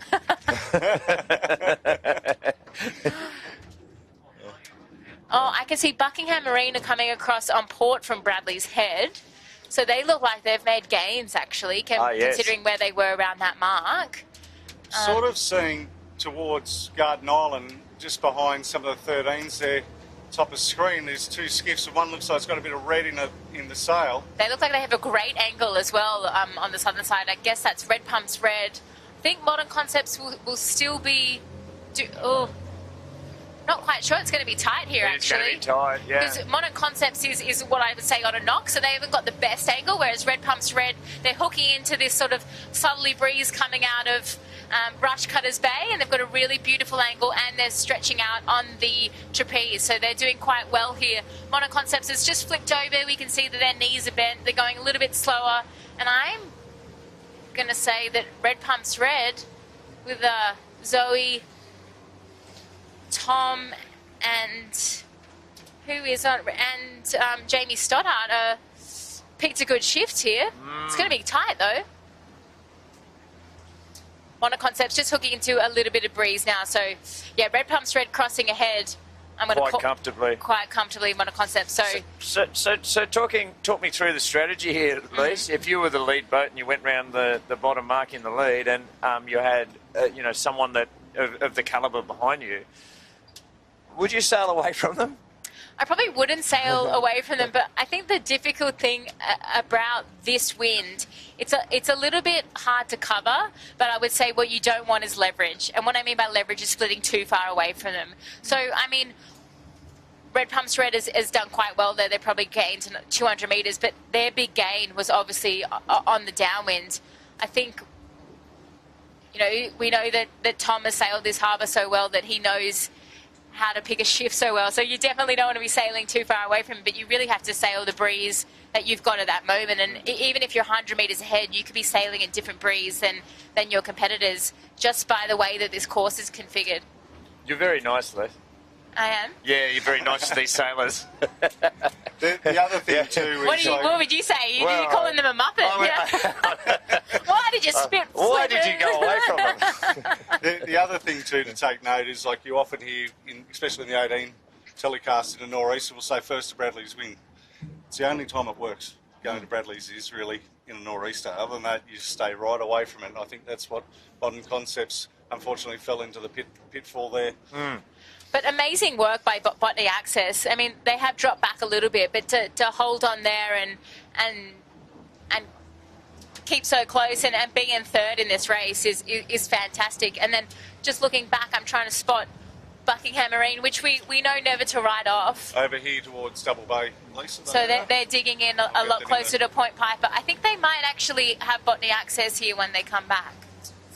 The biggest problem they've got is the Sydney 2000, the Captain Cook boat, cruise boat, will have Buckingham's in the pocket. That's the problem. Modern Concept Constructions is also digging quite deep into Point Piper, which I'm quite surprised with, because unless they think that they're going to get a nice little shortcut shift by going that way. But as you said, we've got to navigate the winds, we've got to pick the shifts, find more breeze, but we've also got to navigate all the traffic on this harbour, and I tell you what, there's plenty of it. And that's potentially what has happened. Suddenly a boat or some big boat got in the middle of you, and a lay or a split to occur. Yeah, sometimes you don't get a choice. But where Red Pumps is right now, they're hooking into some really nice breeze. They'll be able to basically lead Modern Concepts back. I think Modern Concepts might have made a small gain actually digging out to the right hand side. And as we round Shark Island, the red mark to port and head back out the harbour, it starts to become. Modern Concepts has had a big dip there. It's getting really light under this headland, but Red Pumps, Tom Slingsby not letting Spencer McKay breathe at all. Didn't let him breathe, did he? Or maybe that's Zoe Dransfield calling the shots there, I reckon. So Zoe's tacked straight on to Modern Concept, and what are they trying to do there? So where Red Pumps is tacked, basically what they're trying to do is they're trying to A, protect their position, but B, also hurt Modern Concepts Construction by creating some turbulent wind. So the wind that they're sailing through gets disturbed, and then Modern Concepts has to sail through it. I think Modern Concepts might just be breathing a little bit there. They seem to have just put their bow down a little bit to try punch through, but it won't be as clean as if they were out in front. Look at the lift Red Pumps Red just got there. And certainly you wouldn't expect Tom to be nice out here, would you? I mean, Tom Slingsby, I interviewed him after every Sail GP, and he said the day I'm happy with coming second is the day I should quit. So Tom Slingsby, whether he's sailing at Sail GP or sailing 16-foot skiffs, he's going to go for it. Yes, that's very evident at the moment. You can see that they're sort of half in, half out as well. So you've got one on the wire. So modern Concept have just tacked. I think they're gaining ground. What are we expecting Red Pumps to do? Red Pumps, there we go, swinging in the tack to cover. Straight into them. Yeah.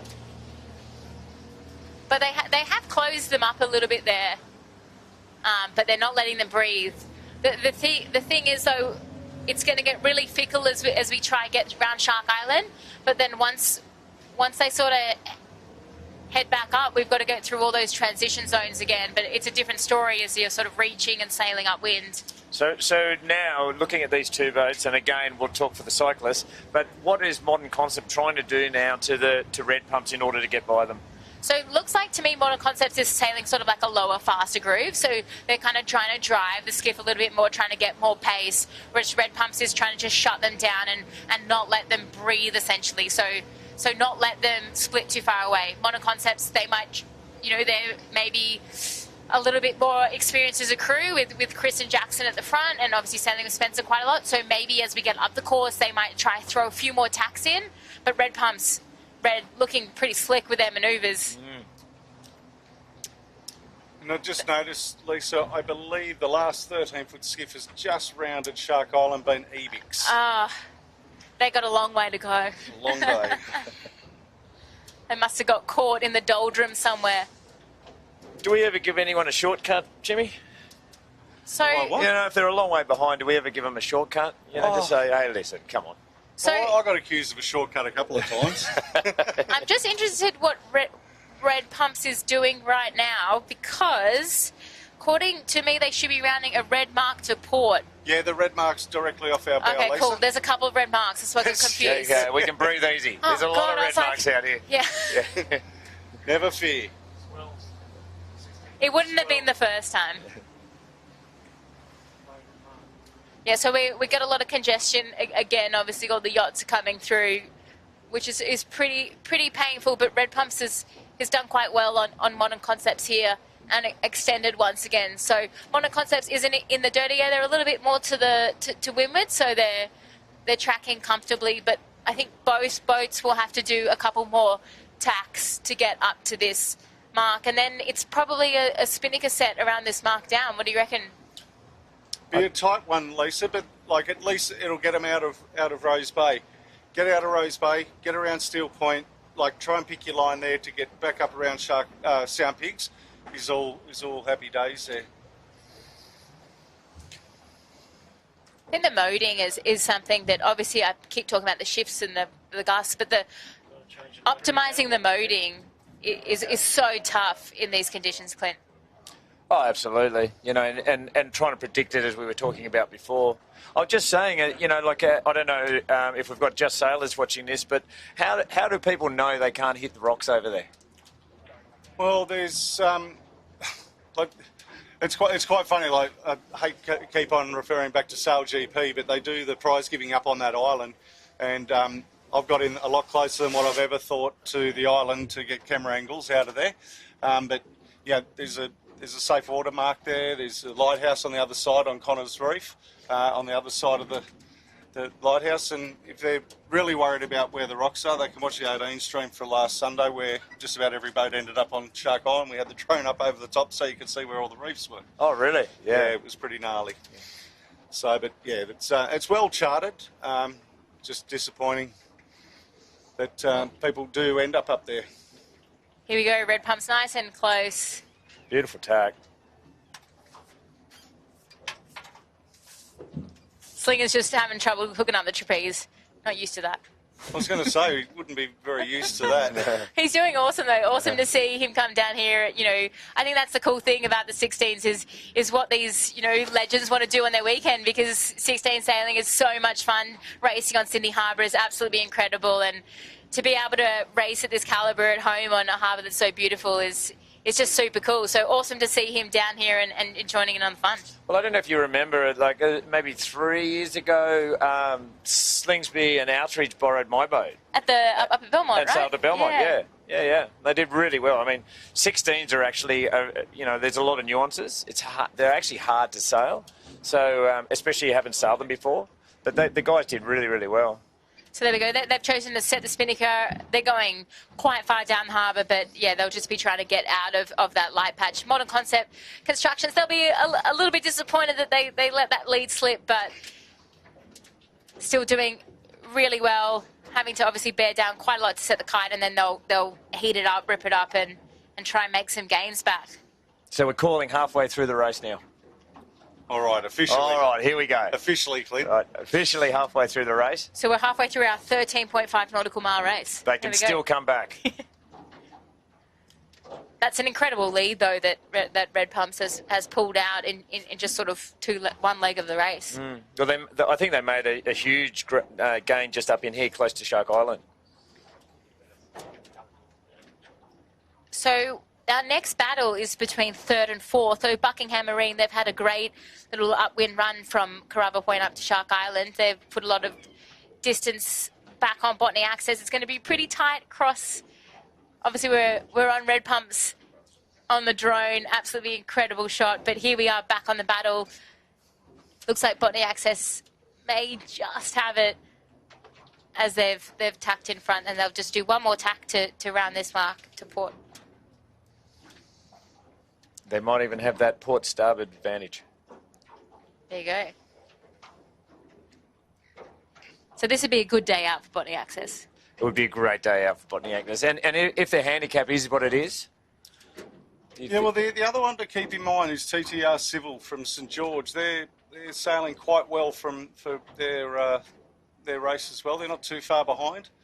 But off screen, we've just had, well, at the back of that shot there, you just seen Red Pumps Red drop their spinnaker. Modern Concept Constructions with a little bit more weight on the rail, being able to get a bit higher and get out of Rose Bay. So you would think, Jimmy, they're making some gains there? Well, it depends, as you know, Lisa alluded to earlier. Basically, in the same position that you know, where they've come through that transition period, they've just got to work that out and work that out well. They've just gone down a lot there. You can see how much that, you know, the boat's heeling over, the spinnaker's flogging. They're going to go for the drop. So it's a big day for a bow man or woman today. Yeah, absolutely. Yeah.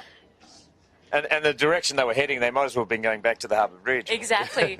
It's so hard to make that call. When do you drop it? That timing could, you know, be 100 metres in the end. But this will be a tight battle here, and this is where you want to, you know, pick your mode right. So if you can go up early, so you can see Buckingham Marine, they're probably a little bit higher than you normally would be for a downwind run. If you can go high early, are you going to be able to hold it for longer, or do you get down earlier to get the breeze? Like Botany Access, their angle has just changed dramatically.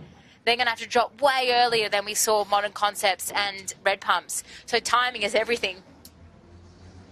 Yeah, and I suppose if you could keep the boat high here long enough, you've lifted your centreboard, you know, potentially use the lee of the land in order to stay high.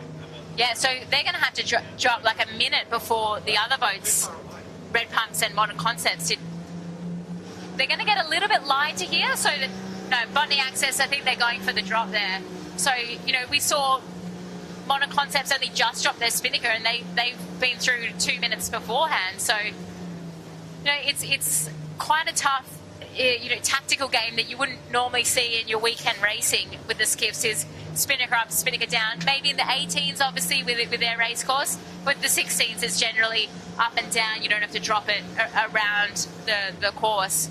Yeah, well, I've seen Robbie Napper started up the Forward Hands Union again. He's relaunched that one, so there might be a committee meeting of all the forward hands after today's race. Yeah, Modern Concepts has chosen to go spinnaker back up, so it's really a tool to be able to get through these light spots, and it's tossing up distance. Like Botany Access is just to the left of the camera cat right now. They're no spinnaker, they're sailing straight up the harbour, whereas Buckingham Marine is sailing, you know, back down towards... they're sailing faster, but in the wrong direction. Exactly, so I actually think that they should be dropping, because where Botany Access is right now, they've got nice breeze, and they can always set the spinnaker again, whereas Buckingham, they're going for the drop now. They're going to have to almost sail back up here, so it's really hard because it's not something that you practice that much to be able to pick, and we've got actually a real little battles going on throughout the fleet. So Botany Access is chosen to go spinnaker back up because they've got the light breeze. We've got all sorts going on behind us. Can't quite tell who that is with the... Someone's in a bit of trouble there. Oh, here we go. Powering up Dominoes. It's the Dominoes. Dominoes is who it is. Dominoes trying to get the chute up. I was just noticing off camera, Lisa, there's a boat there that I made you jump off a while back. Oh, yeah, so Marcelot Comanche is coming down the harbour as well. So, yeah, I got to do the start of the Hobart with them and then jump off the back when we got to Balmoral because I didn't fancy going all the way to Hobart on it. No. So, yeah, look at the snakes and ladders there. We just had Buckingham's take Botany Access, and then Botany Access now come back at them, now with the spinnaker up, one spinnaker down. Well, we talked about stamina. Now stamina's coming into it. Who can pull the chute up and down? And being a crew from my NACRA days, when the skipper calls up, go kite down, you're like, oh, another one, but...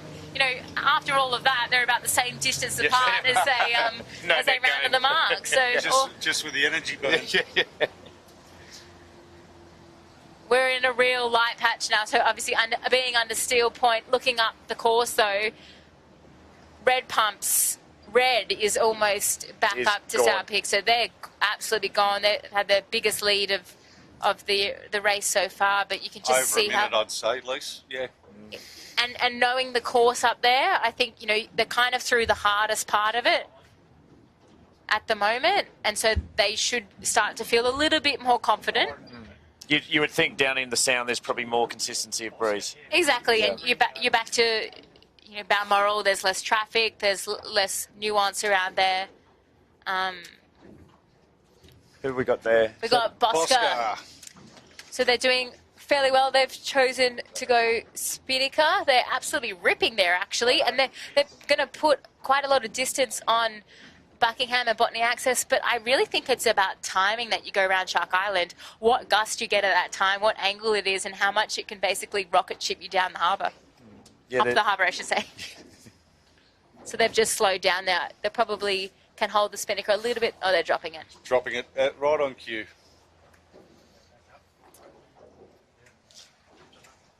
We've got Who have we got coming right up behind us here? have decided not to set a Spinnaker, come all the way close to the point. But then they have the opportunity. So Noakes look like they'll take a more direct route, and looking at the breeze, they may have made a good decision. It does get very swirly right on that point. Right there on that point. At Steel Point, Glenn. I think what they've done is they've gone for the gamble. So they're saying, okay, we're going to go high. If they get this one puff, they can punch through here. And I think, is it going to move or not? That's the question. But just to our left, Bosca, who was ripping down with the kite, they're both on the wire there. So they're doing quite well. So I think that that strategy tends to be the strategy that pays off. So Noakes is going now. That's good clean living, isn't it? You're praying for one now. Yeah, exactly. Yeah. And looking ahead, looks like they're in pretty strong breeze. So they've navigated that super well. And it really is timing. Is it there when you round, or is it not? And you've got to get away from the point. So, yeah, awesome job by them. Good call.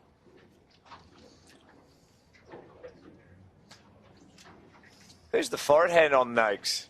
On Noakes, you've got... Lenny Kravis. Mate, I was going to say, he has got the best head of hair, that guy. Joss Dalvera, Mate. Kill for that. St George boat, Noakes. Nothing wrong with your hair, Jose. Are you looking at my chest? Wow. Oh, tough love there. You've got to be so agile on these 16s, eh? Especially when it's like this. Yeah, when they go, there's not much to grab you. Got to imagine signage there. They've done... And that's Canberra Airport's in the background of them. Well, Canberra Airport are going very well this season. That's Archie Cropley, Max Paul and Tom Koenig. So they're just dropping the Spinnaker there. So they're doing... Well, It's not a bad team on paper when you look at it. Yeah, I was going to say That's an interesting sponsorship too, Canberra Airport. Well, they've got so much competition there with other airports in Canberra. That's why they've got to do it. But it's great to see them come on board. It's, Absolutely. Yeah, it's... the swell coming down, so they're probably not having the race that they were planning on. That's a Belmont boat with Matt Meany, Hugo Hamilton and Felix Prince, so bit of a battle going on there. So we've got... I've lost count how many boats going through, but I'm going to call around 10.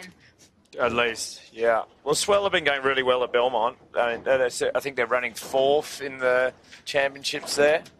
Right. Behind Insight Coastal and Shade to Order. But I haven't seen the other boats from Belmont, so...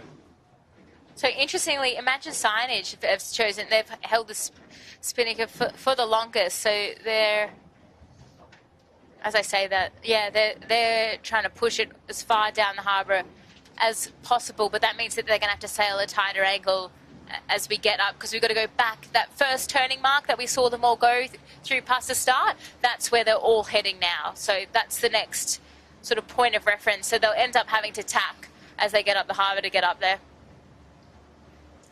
And when you look way down the harbour there, you think Red Pumps is approaching that turning mark. Well, they got a tack still out to sea. Okay, we got Tribeca. Eric's storage and Damien with So- Imey just about to come into shot now. And Swell Racing's just to the left of that shot there, just up there. So, Imey, Barnabas Building, obviously national champions from last year. Holding in there. And then Eric's storage, Scott Cotton from Middle Harbour with Nathan Edwards and Alex Leslie. So they're doing pretty well today. And then we've got geochemical assessments. Nathan McNamara, Warwick Taylor and Jack. Yeah, having a good little battle against Sutek and TTR. So it's nice when it's almost nice when you've got three together, because you can race that pack and know if you're making gains. Whereas in this long course, marathon course, you can get out there by yourself. Like Modern Concepts right now, they're sort of whilst they're racing Red Palms ahead and Botany Access behind, you're kind of racing your own race at that moment, and you're not quite sure if you're making gains or losses. But when you got two boats next to you, whether you're in a good mode or you're picking it well. And I guess, like, Clint, how hard is it to sort of it's a feeling really with the 16 to know if you're really rumbling? Well, the thing is having another boat to gauge, like you say, is just so important. I mean, when you go two boating, you work harder when there's another boat. Whereas when you're all by yourself, you sort of go to sleep a little bit. Go, oh, it's okay. Oh, I won't worry about pulling up the centreboard. I won't worry about the bang. You tend to get a little bit lazy. Whereas when there's another boat, it's the competitive juices kick in, and you go, okay, I've got to go harder. I've got to work harder. I've got to do better. And that constant gauge, knowing, we're gaining, we're losing, and what do I have to do to optimise? What are they doing that's better than me? 100%. So it's also more fun having someone next to you to be able to battle with. But we're just going to make our way back down to Shark Island to pick up some of the rest of the fleet. 65 skiffs out here, so there's battles gone throughout. But awesome job by Domino's. They're doing pretty well. A Belmont boat, Marshall Day, Peter Nicholson and William Beck aboard that boat. So, and this is sort of their breeze, to be honest with you. Domino's do very, very well when they come to Manly in this sort of fluky breeze, don't they, Jimmy? Yeah, they do. Like the one that normally does exceptionally well in fluky breeze is Alpha's Consulting, but I don't think they're racing today. But you can see on that drone shot just how patchy it is. So, right in the middle of your screen, there's these beautiful dark patches. That's great winds. And then you've got this light patch under Steel Point. So that section there is where you saw everyone set the spinnakers and try and navigate through. So it's a lot easier to see from a drone than it is to see from the water. But, from that shot there, all these spinnakers are about to hook into really nice breeze. I expect the bow to go down and that speed to increase. Just noticing as we're coming back through the fleet, Clint, your commentator's curse is strong. Well, who do I put it on? Tagara. Oh, Tagara, yeah. Sorry, Tagara. The Shade Sail guys. Shade Sail. Yeah, I think they're still down at the Harbour Bridge. There's Shebang. They've stopped in for lunch. Oh, Shebang. Well, I haven't seen Fluid, so.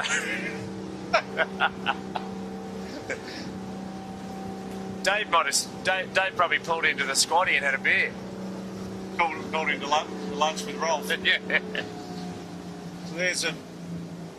Here they are. Here's the Fluid. They're about to go around the top market, Shark Island now. Back to you were saying, Lisa, about the gusts on the water. I mean, how good would it be if you had an earplug in and someone was telling you where all the wind is? Now, does that happen on SailGP? It does. Yeah.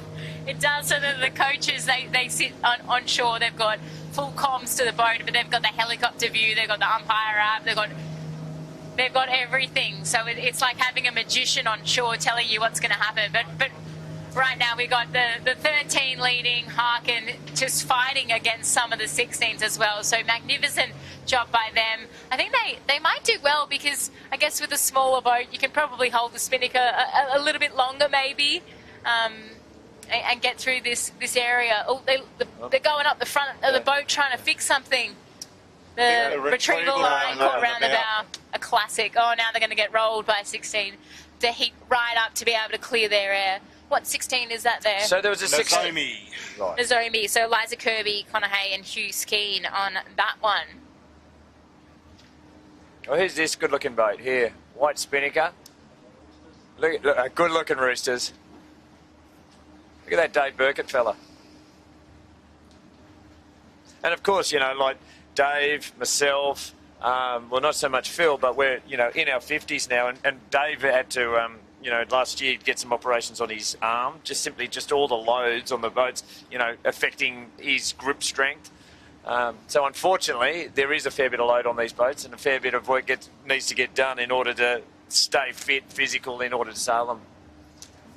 Hence why I gave them up, Bozo, when I was turned 40. I went, that's it. It was too many injuries to deal with. Too many ailments, and when it takes you from Saturday through to Friday to sort of go, yep, I'm good to go again, that's when I knew it was time to probably give it away. And too many Nurofen too. Yeah, their sponsorship from Nurofen did run out, and yeah, this fell in my lap as Sail Media, and still get to be involved in the sailing each weekend, so it's pretty cool. Oh, it's more than cool, Jimmy. It's great.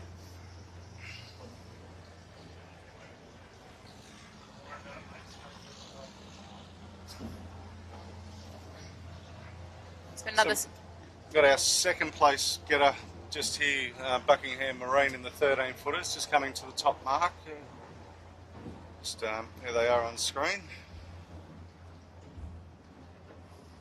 So Harkin have really cleared out now, a bit like Red Pumps Red. A bit like Red Pumps.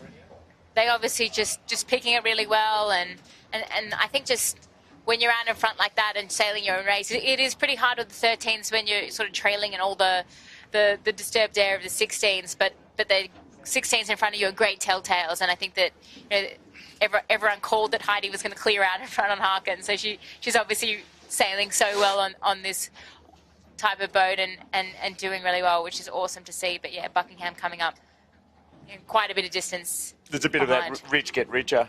Yeah, exactly, and it's nice when you're not in the heat of the battle with the pack, and to be able to take a little bit of time to make good decisions.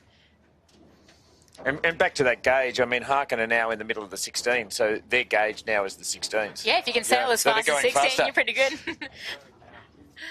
Set the standard. So yeah, Buckingham Marine choosing to set the climb as well. So there are going to be some tired crews as they get to shore for sure this afternoon. And just to the right of them is the Australian sailing team, just going for a set there as well. So the Australian sailing team, are they a group of sailors that have come from Middle Harbour then, have they? The Australian side, well, Lisa's probably the best one to tell you all about it, actually. The idea was that obviously it's so hard for our skiff sailors or any of our sailors to get really good racing experience in, say, a 49er or a 49er FX without travelling to Europe, which is such a big commitment. So I guess we know how good the 16s racing is. So with the pathway athletes being able to get access to a 16 and race against such top level every weekend. And then also the idea is that they can sail with different people. So normally we would have skiff sailors racing the Hamilton Island Australian Sailing Team boat, but they all just came back from their World Championship. So good old Zoe Thompson, she's a Paris 2024 Olympian in the Ilka, so only used to sailing by herself, sailing with two guys she's never sailed with before, learning the ropes of the 16 as well. I think she's doing pretty well to hang on here. And then you've got two young guys, Benedict McKay, and also Darcy Robbins. So they are just transitioning from the 29er to the 49er. So this is a really good upskilling them, trying to get access to really good racing at home is something that's really cool. And then also the idea is for the team to be able to get into the community and feel the heart of the club. So beautiful shot there. Oh, we're just looking at the Sail Media 18. No, mate, that's the Endies. So what is it? The story behind the logo was the late, great Bob Killick that restarted up all the live streaming for the 18s. Ah, cool. He skippered that boat, and as an homage to him, You took the logo. That's where the logo came into it, as a bit of a, thanks very much for putting the pathway out there for me to go on with. So that's super cool. Layers on layers. I love it, Jimmy. Yep. And again, showing homage to the history. Absolutely. So just looking at these boats, it looks like the wind's shifted way more round to the east. They're sailing so much lower than the other boats that came down the harbour. So as we're getting later in the day, I'd say the breeze is dropping a little bit and maybe rotating around to the left. I'm not going to make any predictions. Okay. That's the thing with the comment.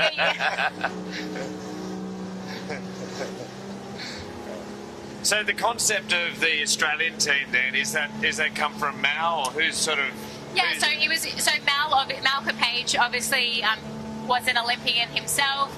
He loves sailing the 16s. He's also come back on board. He was a board member of Australian Sailing, and now he's the new CEO. So I think he really brought it to the team as like such an opportunity for the pathway accesses to get access to racing, because it is so hard to get access to good racing. And me personally, that's I think racing any sort of boat at a high level, whether it's a 16 or a laser or a Hobie 16 or whatever it is, like sailing different types of boats with different types of people against different types of competition helps you get better. And I think that's the thing, is like there's so many different pathways that can get you to the Olympics if that's what you want to do. But even when you're trying to take it to the next level, exposure to different things and exposure to different challenges helps you become a more rounded sailor. And I think that was the concept. Here we go. We got a 13-foot skiff leader here, doing very well in the middle of the 16. Absolutely owning the 16s. To be honest, I think they're doing really well. They look quite powered up. The crew is quite swinging it down, and And you can see Orlando moving back and forth. What's he trying to do there? So there's a little bit of wave here. Not much, but I think it's about optimising the boat. So obviously being able to make sure that bow is just punching through the waves, but not going too deep. So you always have that nice waterline, but you're not ploughing too much into the waves, if that makes sense. Yes, absolutely. So we must be getting to a point now down in the sound where the I can see the red spinnaker heading down to Balmoral. So wow. They are well out in front. Modern Concepts has also gone round, but they would be a third of a leg behind. Yeah, a couple of minutes behind. So that's, we can see in the distance, there's the red spinnaker, so Red Pumps Red, Zoe Dransfield leading the fleet. They've had an awesome second half of the race. And then Modern Concepts is just to the right with the white spinnaker. You can't quite see them in shot yet, but as we pan across, they'll pop into view. You'll see just how much. There we are, so there's a massive lead that they've pulled out. So you would think now that, unless there's gear breakage, and I don't want to give the commentators curse, but unless there's gear breakage, they should be fairly comfortable. Oh, you'd be pretty comfortable with that lead. And I think it will be a little bit more consistent in Balmoral. I still think it's going to be tough. I think in these sort of like 8 to 11 knot range, it's just so hard to kind of get through the range and mow the boat well. But they've just gone to show how well they've done around the rest of the course, so nothing should slow them down now. And Modern Concepts, they'll be annoyed that they slipped the lead, but they've still got a massive lead in front of Botany Access, who's also just rounded the mark in third, and Buckingham Marine in fourth. So massive gap. But I mean, with Modern Concepts in second and a massive gap to third, they can gamble a little bit. So they could do leverage on Red Pumps if it does get fickle.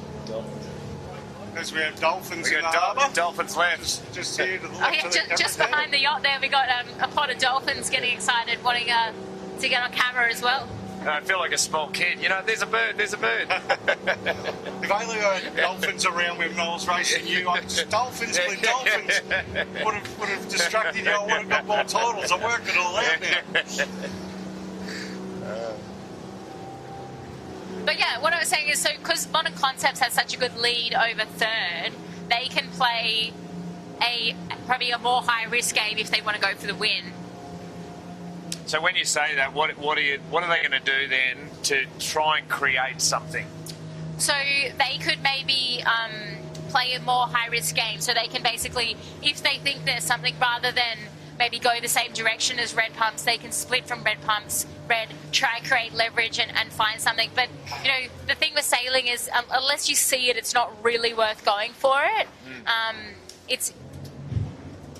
But we know Modern Concepts, they've sailed this race course. We're sort of getting into more of a normal race course for this team. To be honest, though, looking at that lead, I don't think there's too much negativity. It's a full Hail Mary, if anything. I've got a feeling red pumps aren't even looking backwards at the moment. They're just having fun. They're just going. But yeah, Buckingham Marine's actually overtaken Botany Access, so they're back into third. And then Noakes has done... Noakes and Bosca are having a done crack really well across the fleet. So it's starting to get more condensed from third through to sixth. But 1 and 2 are pretty legged out.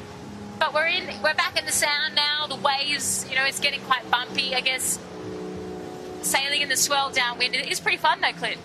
Oh yeah, it's great. And the swell is great. You get some big swells coming through. It's nice going downwind, not so much fun going upwind, I reckon. Absolutely. I think we had a race in 2005, Jimmy. I think Big Wednesday we called it. Big Wednesday. Well, Lisa was sailing 2005, weren't you? Sailing 2005? With Grant in 2005? Probably, yeah. The I was steering. Yeah. We've had some big days out in the harbour for sure. The big southerlies. I sailed the NACRA 17s, a foiling cat, and I can tell you what, trying to navigate some of those big waves, I'd much prefer to be on a 16, I reckon. and tell us, what's that like? What's it like coming down a wave, foiling, going million miles an hour? Yeah, the hardest thing is it's not self-leveling. So I'm running up and down the boat trying to keep the thing in the water because you need to keep the foils attached to the wave. So you go off the top of a wave and it's, you know, a 3 metre drop into a trough. So you're trying to manage the pitch of the boat. You're also flying a hull to try, you know, get rid of some lift. It's a full mission to be able to navigate the waves. But, you know, same on a 16 is trying to jibe at the right time down a swell line on a 16. You've got to get it right. So that's what we thought. You were doing all the work on that boat. Yeah, exactly. Yeah. I was part of the cruise union as well. So everyone that's had to pull the spinnaker up and down about 8 times today, I feel for you. You might be able to go to Robbie Napper's foreign hand union. Yeah, so it's a normal downwind run here. So obviously they're jibing their way down to Balmoral. They'll take a port hand turn, I think it is. Starboard, isn't it? Is it a laid mark or are they going to the way? Oh, no, it is starboard. Sorry, yeah, starboard. And they'll come back here and they'll do a port hand turn up through the heads again. So sort of a normal wind with leeward for them all. So that's the old northeast mark in Balmoral they're going around? Correct. Right. Yeah. So that's the... that's where they head to,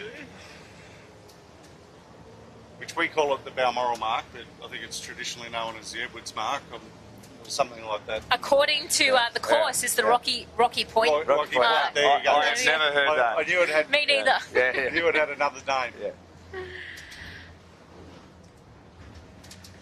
Yeah, awesome catch up by Noakes. They've sailed a really good race here. And yeah, it just looks glamour to be able to come down in this sort of conditions. There's probably just enough wind for this swell to be able to kind of overtake the waves. Yeah. And these guys will be well in the handicap race as well. So there's a bit of a battle now between them and Botany?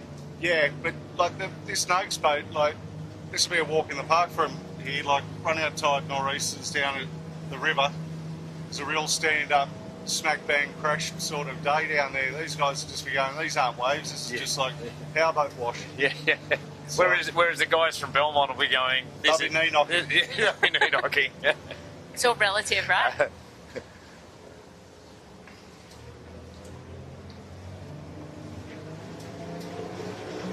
So this is going to be interesting, this sort of, you know, third through to seventh, where this ends up, because these guys are all pretty tight here.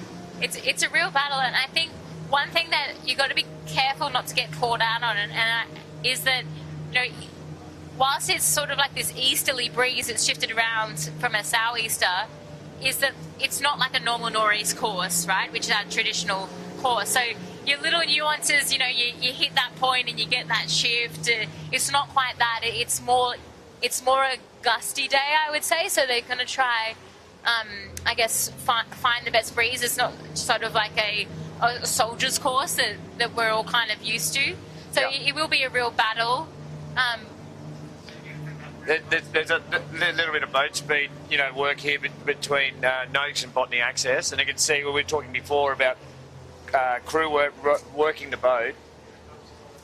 I guess on that, Clint, like how much are you? We got red pumps obviously coming back upwind here, but I guess Clint, with the 3 people on board, you're obviously trying to communicate. How much are you communicating about the mode? Like who's calling the mode? What are you talking to your crew about, or are you focusing on tactics as the skipper? Look, as a skipper, the crew normally does it themselves. Like, I was lucky enough to sail with some brilliant sailors, and most of it happens themselves. What you do tend to find is you feel loads in the boat that you don't normally feel, and then you start to make a call. So, for instance, I'd feel the rudder load up, or if I was holding onto the main sheet, I'd feel the main sheet load up. I'd say, guys, you need to move forward, back, whatever, and try and release that load without actually almost releasing the sails so much. So you're trying to do all you can to keep maximum boat speed through the water. And as you would know, when you're going fast, there's almost no load. Feels easy. Easy speed. Easy. That's It's what we like easy to call it. speed, Easy yeah. speed. That's what you're looking for. But red pumps, Red doing a magnificent job with their sub in. I had a bit of a time on rough time. It's just over a minute lead. A minute Is it? in front. Okay. It looks a lot more, but it's yeah. So Bosca have done very well here. They've done really well. So they went further under Dobroyd Headland. So that's a good indicator that's where the good breeze is. But looking up the course, it does look pretty nice across the whole course. We do know when we were out here before, that right-hand side, that southern side was paying, but Bosca went more to that northern side. So it'll be interesting to see if they head back there and capitalise on where the gains were made downwind.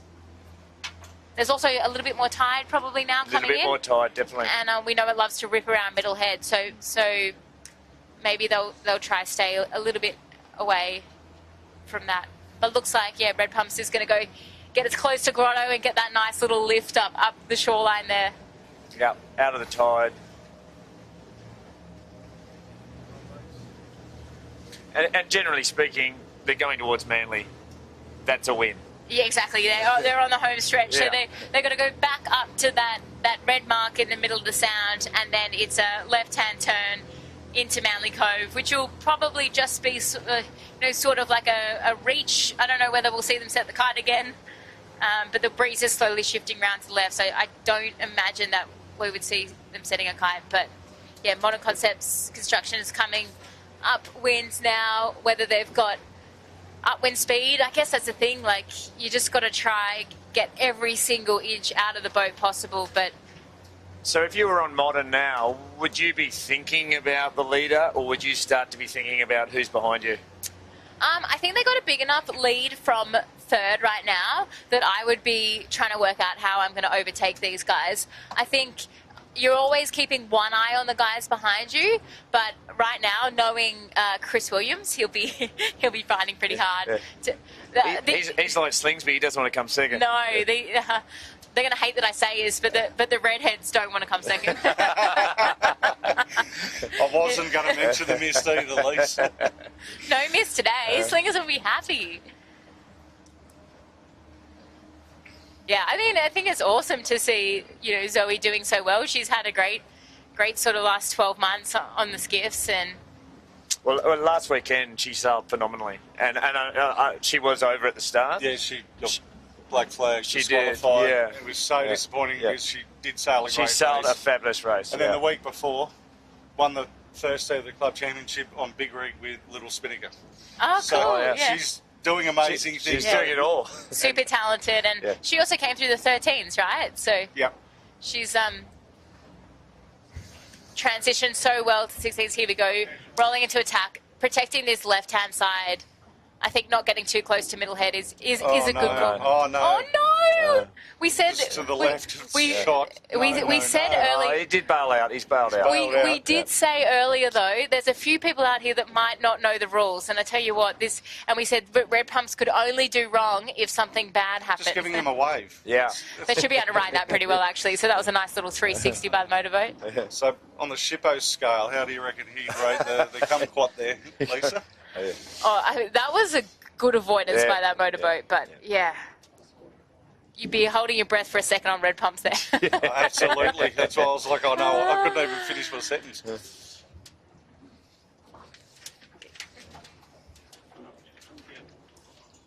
What do we got? Shade here coming down.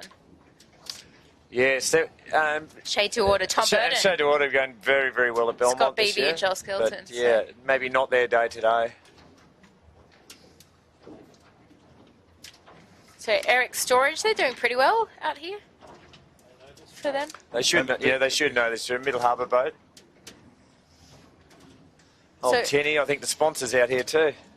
Yeah, he's out here on the Mutiny, which is the Middle Harbour start boat, or Tinny's boat, but Yeah, once again, it's getting quite crowded. We obviously saw that motorboat, but as we get close to Balmoral, everyone's heading back in after their day on the harbour, so a little bit of traffic to navigate, but not as bad as usual, I'd say.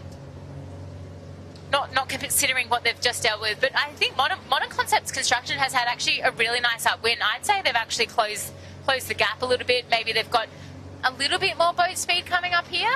I mean, it's still a big gap, but I think they've closed it compared to the downwind. Yeah, certainly. They're not going to overtake them from here, but They might make it more interesting. yeah. Yeah. And certainly, having the same guys sailing together makes a big difference. So I think it's the two crew. two crew aren't for they? sure, getting the moding, and I think Spencer McKay is helming. I spoke to him this morning. He's in the middle of his HSC, but Mum let him come sailing for the weekend. So thanks, Mum. And I think that the choice of skipper these days is actually a lot of the crews are looking for younger, lighter, or dare I say, lighter skippers. Yeah, put a bit more weight on the wire. Yeah.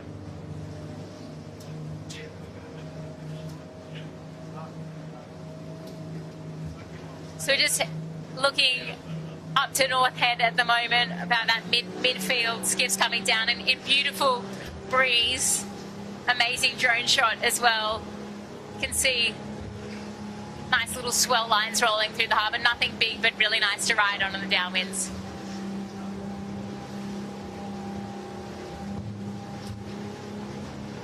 That's incredible shots. You can still see how patchy it is, though, like with the dark spots and the light spots. So I think there's still a lot of gains to be made if you do pick some good breeze. But with obviously Tom Slingsby on red pumps red, he can read the breeze pretty well, as can so many of the sailors throughout the fleet. So I think we're now. Of course, the 16s have to run a longer course than the 13s, but I think the 13s now, are starting to look like they're going for the finish. Yeah, so Harkin, they've rounded that red mark to port, and they're actually already heading in to Manly Cove. So they're crossing quarantine. So we're just trying to catch up with them. They did a little shortcut. There they are. There we go. Just gone for a spinnaker, going for the finishing line. So they'll be heading to the start boat, which is just a little bit towards Fairlight, not quite right in front of the skiff club, but that'll be a nice little spinnaker run for them. They'll probably have to end up dropping and coming back, but they've got such an incredible lead on everyone else, and done so well to actually overtake half the 16-foot skiff fleet as well, and they'll be back packed up in the club having a good schnitty before anybody else. It's always nice to be first back. And having a good schnitty. That's the important part. Oh, that's the secret, is it? Mate, can't go past a good schnitty. Yeah. So Harkin have set dropped. Where are Buckingham? Little grey spinnaker is what you'd be They're looking only for back there, but I don't think they're quite I don't there think they've yet. rounded yet. So Harkin have got a massive lead, basically. There we go. We've got the drone. daylight second. The drone's going to have a bit of a look for you, Clint.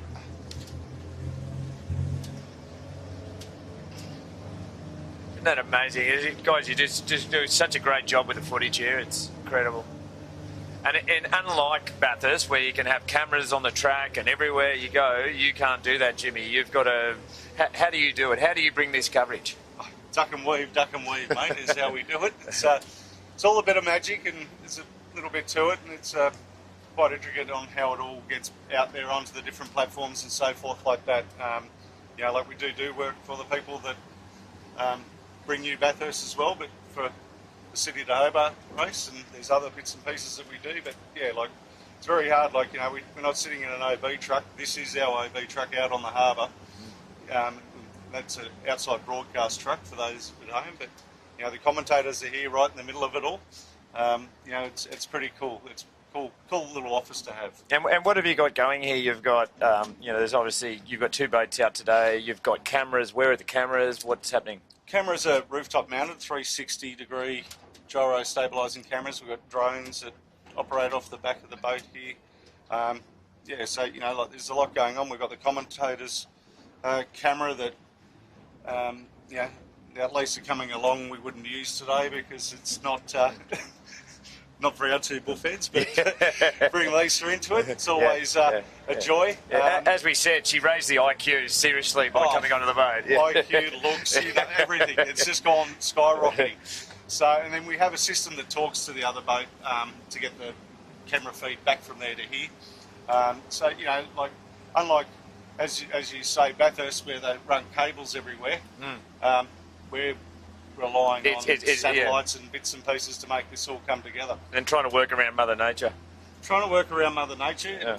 And, you know, certain parts of the harbour, you know, we're not allowed, well, we don't go because we drop signal strength there quite heavily. So it's very hard to, in your head, to process what's going on when and where, and trying to make sure you're in the right spot. But and navigate Sydney Harbour traffic while you're doing it all. Yeah. Safer hands. Yeah. And behind you here, you've got basically the GM. Well, yeah, we've got Chits obviously behind us. Sits in front of the monitor. He selects which shot that the viewers are going to see. He's listening to the audio. He's loading all the graphics in. Everything else. He's he's in our ear. He's in our ear saying, "Move on." Henry the octopus behind us, Clint. So he's the one that brings the whole show together at the end of the day. But back here to Harkin, going for another set. Here they go. It's a pretty tough run to the finish here, which could mean that the rest of the fleet gets quite interesting. It's lighter here. It's gone round to the east northeast. I think they just set the spinnaker to try get through this soft spot, and being so far ahead, they can probably hold it. But it's so hard when it's like this. I always say that the extremes are always the hardest, and to be able to get through this light breeze, they'll probably end up sailing further distance going down. But it's so light that they can hold the spinnaker at quite a nice angle to the finish. But I think it could get interesting in Manly Cove a bit later. Oh, absolutely. It'll certainly get interesting at the club in about 2 hours' time.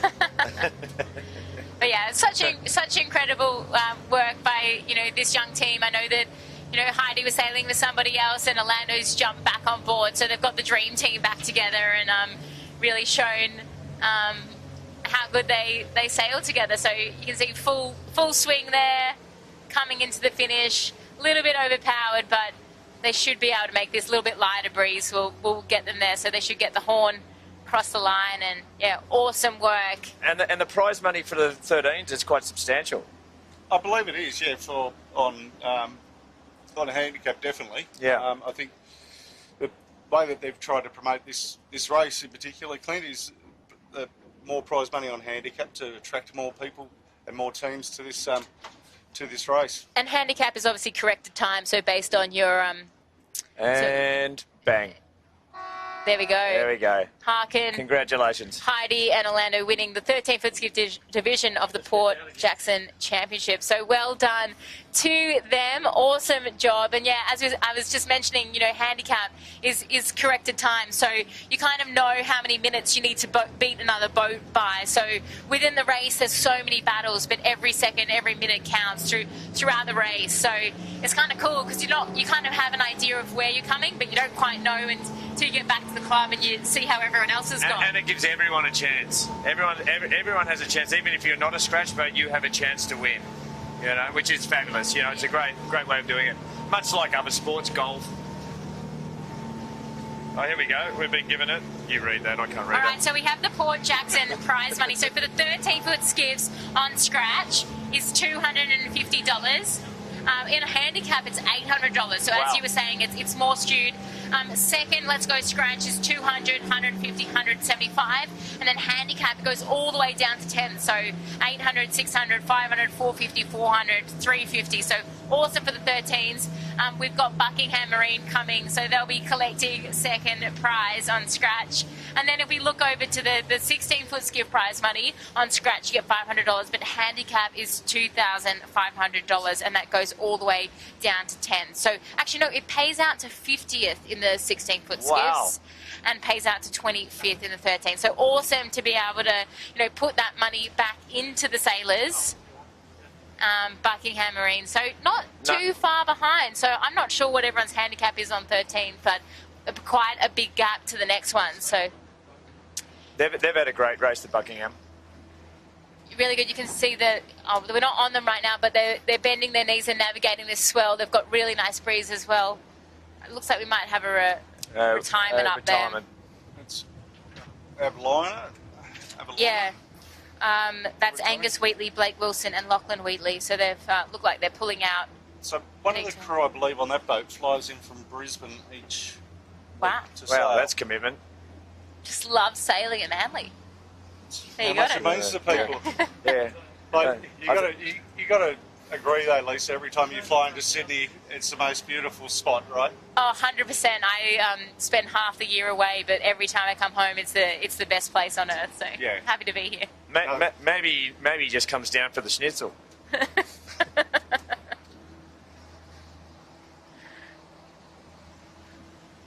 So just looking, I think that we're probably going to have red pumps, red hitting the top shortly. It looks like, I'm just looking back to see if I can see it, but we're probably about a couple of minutes out, and then they'll be doing the left-hand turn, heading this way. But Yeah, they're just under the crane there on South Head, Lisa, as you're looking at the window. yeah, got them. So it actually looks like the fleet's condensed a little bit. With Buckingham probably 100, 150 metres from a finish. Beautiful. Which is one of the challenges now, is that we've got boats, a long, long way apart, and we're trying to give you coverage of both places. So we're... It's tough, and also the whole fleet was super spread out. So, Super spread out.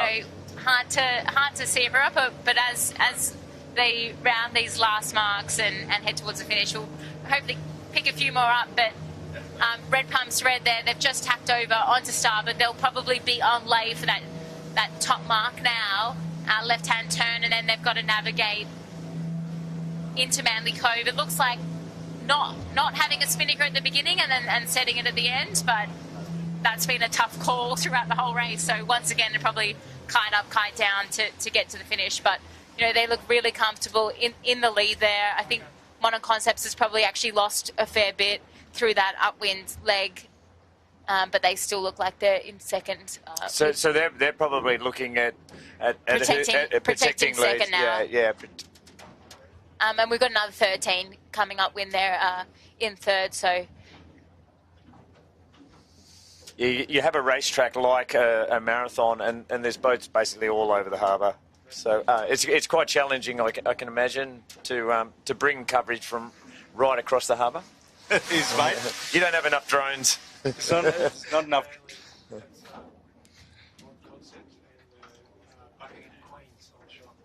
There's Modern Concept Constructions and the Buckingham Queen's in the back of the shot there with the white there, just near the lighthouse.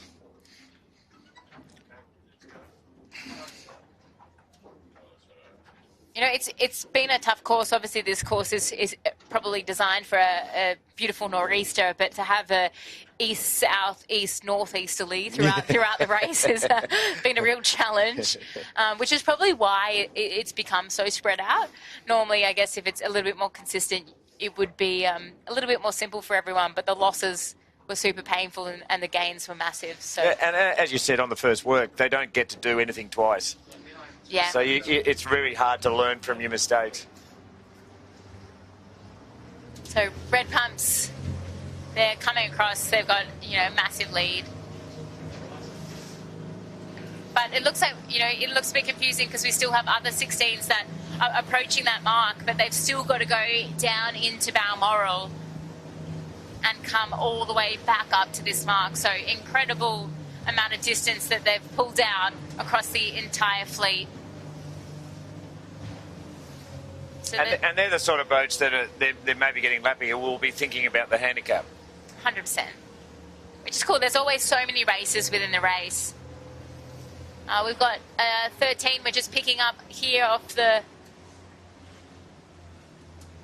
Number 58. Number 58 is Red Pumps Manly, which is Gemma Hopkins and Harvey Windust.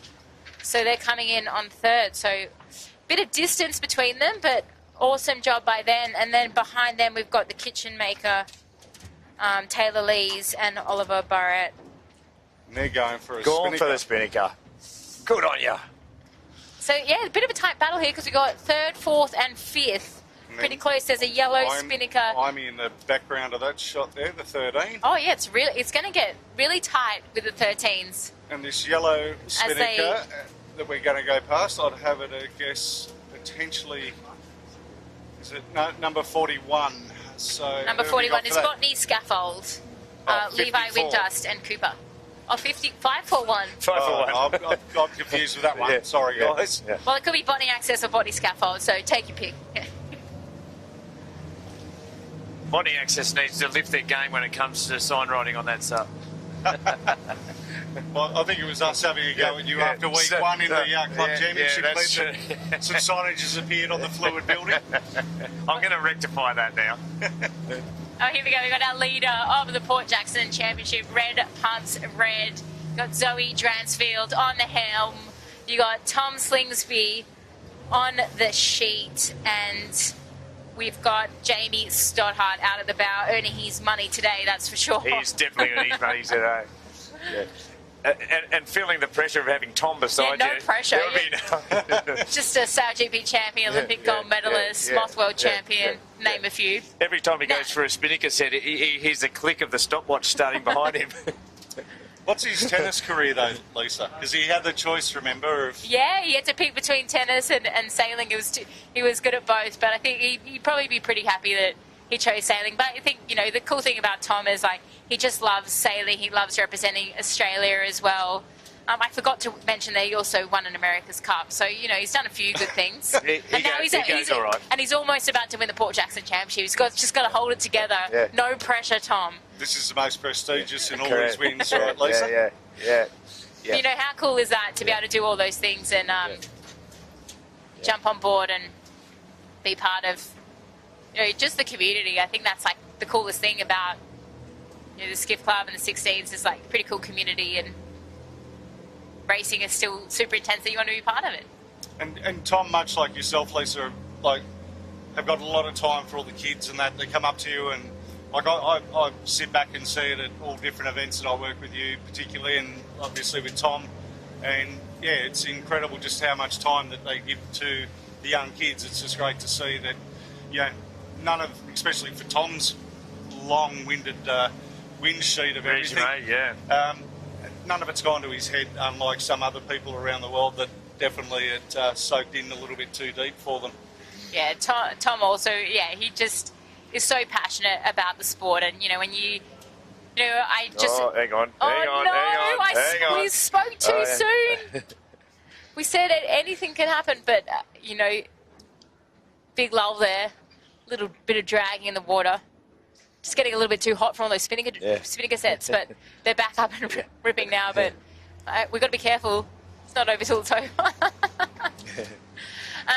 But we just met a young kid on the shore there, and he said that he turned on KO and started watching the Sail GP, and he told his parents he wanted to learn to sail, and he loves watching the Aussies race in Sail GP. And I said, oh, well, guess who's sailing out here today? And so he's out there in the open Bic, and he's sailing next to Tom Slingsby, and he was beaming. Fabulous. Really cool to meet him earlier, and I think he'll probably try and run up and meet Tom a bit later. But Red Pumps, they've just gone bow down, big shift as they get into Manly. It's more northeast, so they'll probably try and hold the kite a little bit longer, then drop it and then maybe have to set it again, I'd say. And that little 13 there in front of them, Texco, they're a brand new sponsor. They came on board for the last club championship last year as a sponsor, and they've stuck with us, so it's good to see. What did Texaco do you know? Oh, we're not starting this game again. Yes, we are. Yeah, come on. What do you think about that? Angus Griffin and Ewan Darlow are on that 13. Shits has checked out. Thanks, Cliff. Texco. Texco. Yeah. There you go, Texco. Well, you know what red pumps do. Concrete pumping. That's it. There you go, Jimmy. 50% again. There you go. And red concrete, I reckon, it's the concrete that comes out of it. Do you think they're going to have to go for the drop here, or you think they'll hold it all the way into the point?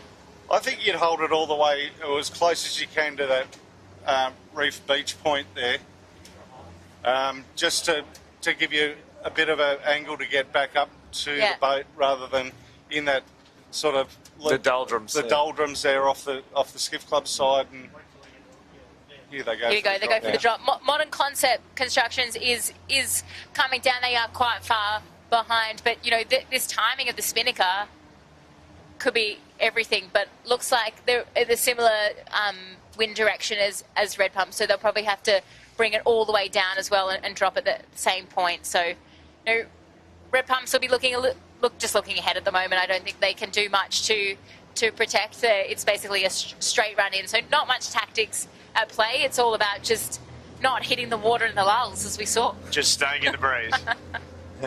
And they're in it now. They've dropped at a perfect time. They've got good pressure. It's as though they know what they're doing. Yeah. I think that's we've actually been quite lucky with the breeze that, you know, it's held throughout the whole race.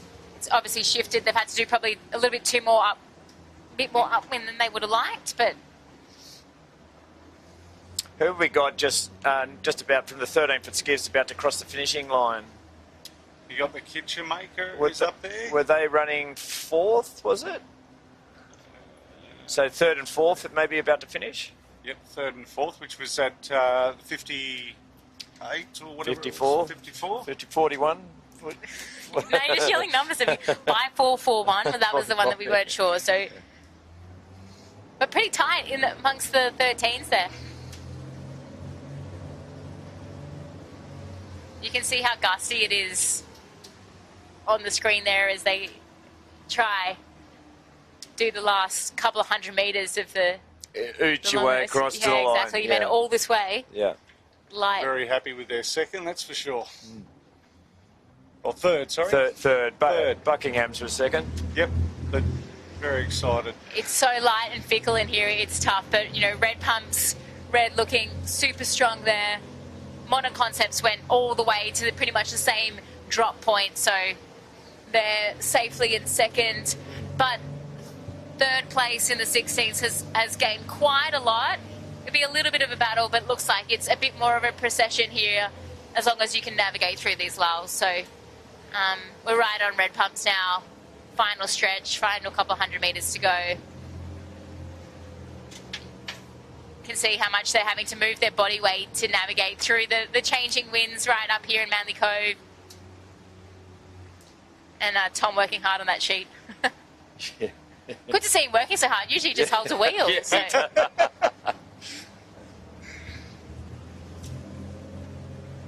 Yeah. Smooth as fast. There we go. We'll get in real close here and see this finish. Yeah, amazing job. Fabulous race.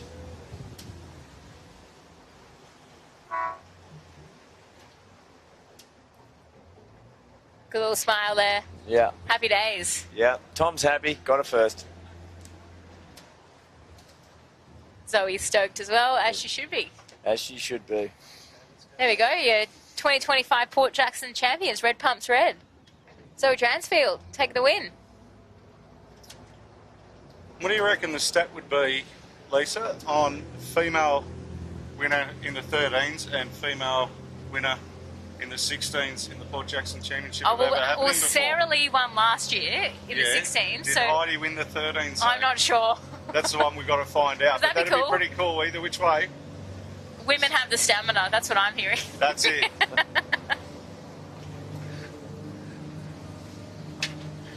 All right, here we go. We're picking up Modern Concept. So they were leading the race until we got all the way back down the harbour to Shark Island upwind. So they'll be pretty awesome effort to get second, but they'll be slightly disappointed. a little bit disappointed, seeing as, you know, whenever you're in the lead. Yeah. But in saying that, behind them we've got a Noakes, I think it is, incredibly, with the spinnaker up. There we go.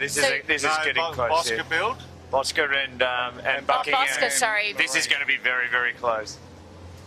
So really tight race here, and obviously, so Modern Concepts is pretty clear ahead, but we've got the race for third and fourth. Bosca, they've held the spinnaker for longer, but they're just dropping it now, and in the drop, they've lost quite a little bit of distance, but it really is going to be about navigating this last little section. I think Bosca is a pretty clear.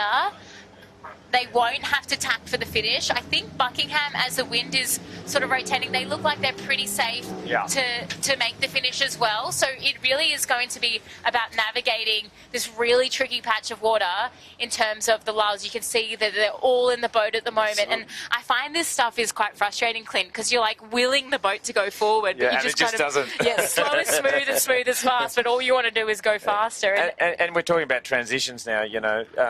There'll be like win, lose, win, lose, win, lose. You think you've got them. You know, Bosca made a big game on Buckingham's. Now Buckingham's are shooting away. And Modern Concept Construction, there they go. They've crossed the finish line in second, so well done to them. But yeah, as we can see, Bosca right now, absolutely, the wind has just evaporated on them. And Buckingham Marine, they've got people on the wire about, they were only 50 metres apart. And that just goes to show how tough it has gone until to the very end. But as you're saying, Clint, Bosca could now get a puff and catch up. So catch right up to them, yeah. You got to be patient, but I think Buckingham's will probably try their best to get some height and shut the door, whatever happens. I think they've pretty much got it here now that they're on the same line. Before they were separated laterally, whereas now they've been able to punch up in front and take the same line. So it'd be I don't think they'll be able to catch. So it looks like Buckingham Marine, they were doing well from the very beginning, and they lost a little bit halfway through the race, but they managed to claw it back and get back into third. So awesome job by the guys on that boat. That's Ruffy, Simon and Matt. So Buckingham's had a good day. Second in the 13s and third in the 16s. Yeah. Great day, Buckingham Marine. There we go, across the line in third. And here's an epic battle between Fluid and Cadence and Co. Come on, Fluid. Sail Media dictating terms. I like it a lot. Oh, well, I'll have to go to Cadence and Co. just for balance in this commentary. I'm just going to take this mic off for a second. I just want to talk to the girls. Hate to say it, Clint, but Fluid's in a tough position there. Yeah, they are, yes. So Sail Media's punching out.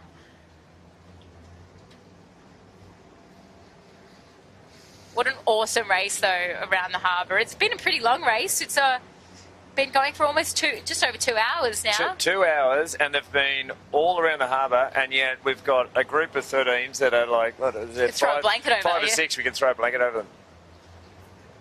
And then the next 16, I think Botany Access. Is that Botany Access? Botany Access, yes. And there's Noakes. So there's a tight battle going on between them. It looks like Botany Access will punch out in front, and that will be for 5th place. And in the 13s, just had Modern Concept Construction 13 finish. Mm-hmm. Now we've got Red Pumps from Belmont finishing. Okay. Then and Sail Sail Media have come up trumps. Got the Chockies. And Looks still like the battle continues between Cadence and Co and Fluid. Is this going to go on all year, Clint? Oh, I could do.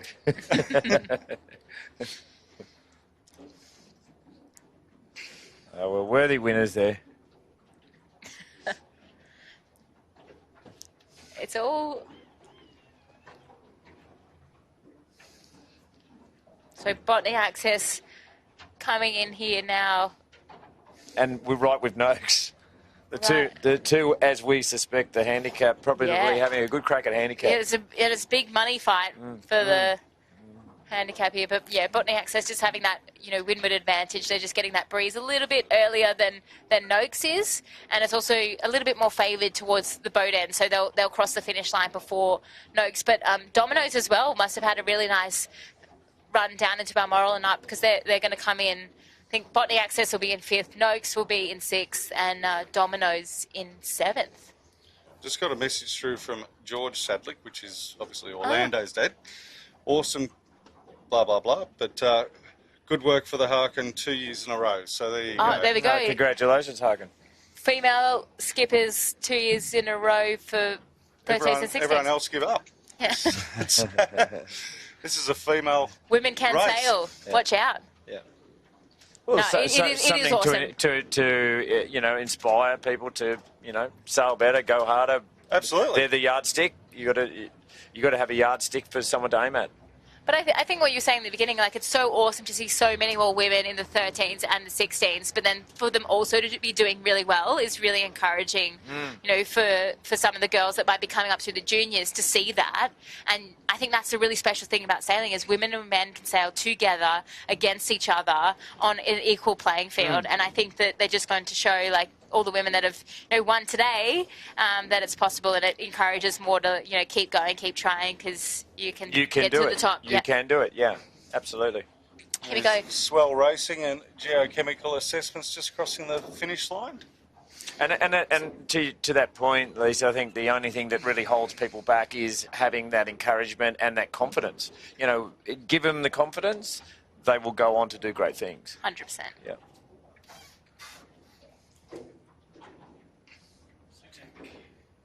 Here comes the boys that went to Bathurst last week.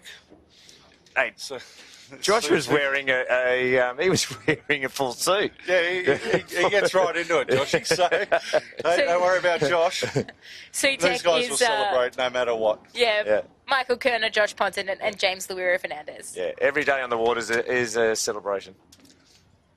Those guys party, doesn't matter where they come, they have a good time. So they're 8th? No, I think they're 11th. They're 11th, are they? Yeah, okay, I've missed a few. Yeah, I think Dominoes were in 7th, Swell, or maybe... Geochemicals? Or maybe they're 10th, Sutek. Right. Yep. And then So that'll wrap up the 10. Top 10 are through.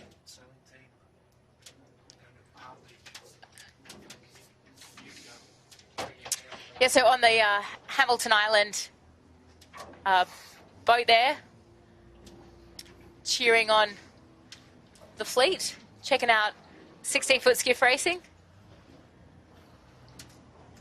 A couple of the team members on there as well, with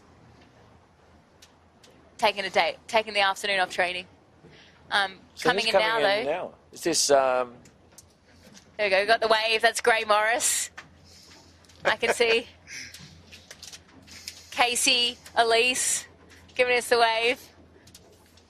Great to see you out here. Congratulations to Gray Morris. He's nominated for Young World Sailor of the Year. So everyone get online and vote for Gray. All right, here we go. A tight battle behind us between Shade and Imagine. Looks like they're just going to overtake them at the last run. So Nathan Wilmot won't be happy with that one. It's getting... So it just shows you, it's a tough day. Like, arguably 2 of the top boats at each of the clubs, and they're coming in 12th, 13th. And IME as well. And IME as well. Australian champion. So Shade to order is Tom Burden, Scott Beebe and Joel Skelton. And then, we got a couple of gold medals fighting against each other. So Tom got that one on Nathan. And Joel, what an awesome young sailor coming up through the ranks. He's been doing so well, but excited to see where he goes next. Absolutely, yeah. And Canberra Airport. We talk about them. TTR coming in hot. Coming in hot. A little too late.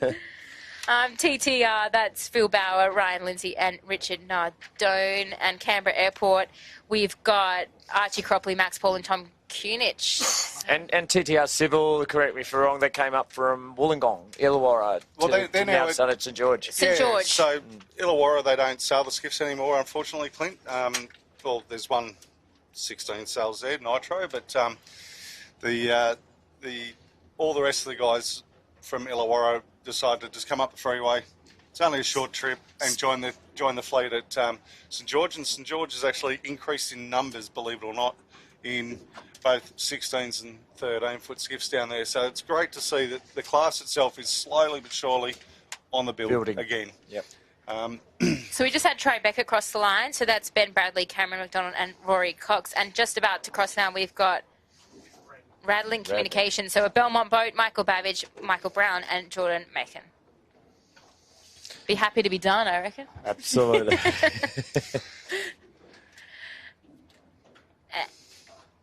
And Eric Storage, so Middle Harbour boat coming across the line now. We've featured them a bit through this race. They've been popping up. So Scott Cotton, Nathan Edwards and Alex Leslie. And then there's quite a significant gap until the next boat. So maybe this is where the Manly ferry split through the fleet earlier in the race. Could have done, yes. Very much so, could have done. But, well, I think what we might do is we might wrap up proceedings here now. I think both Lisa and Clint, you've well and truly We're worn knocked out. it out of the park. I haven't got the stamina. Get you guys, get you a steady. But thanks so much for coming and joining the Sail Media crew, Lisa and Clint, for this unbelievable race. What a day to see out there on the harbour, and all unfolded, and it's a pretty spectacular thing to see. Again, 2 female skippers win this championship. Absolutely. But thank you, everyone, and this has been a Sail Media production for the Manly 16-foot Skiff Sailing Club.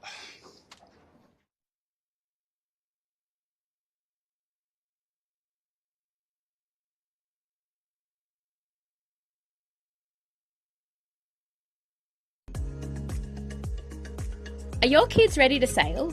Or are they already racing? Come try junior sailing at Manly 16-foot Skiff Sailing Club and St George Sailing Club. We've got free coaching, heaps of support and a crew that makes learning fun, whether you're brand new to sailing or already racing. It's all about confidence, mateship and making the most of your weekends. Interested? Email sail@manlyskiff.com.au and come and join the fun.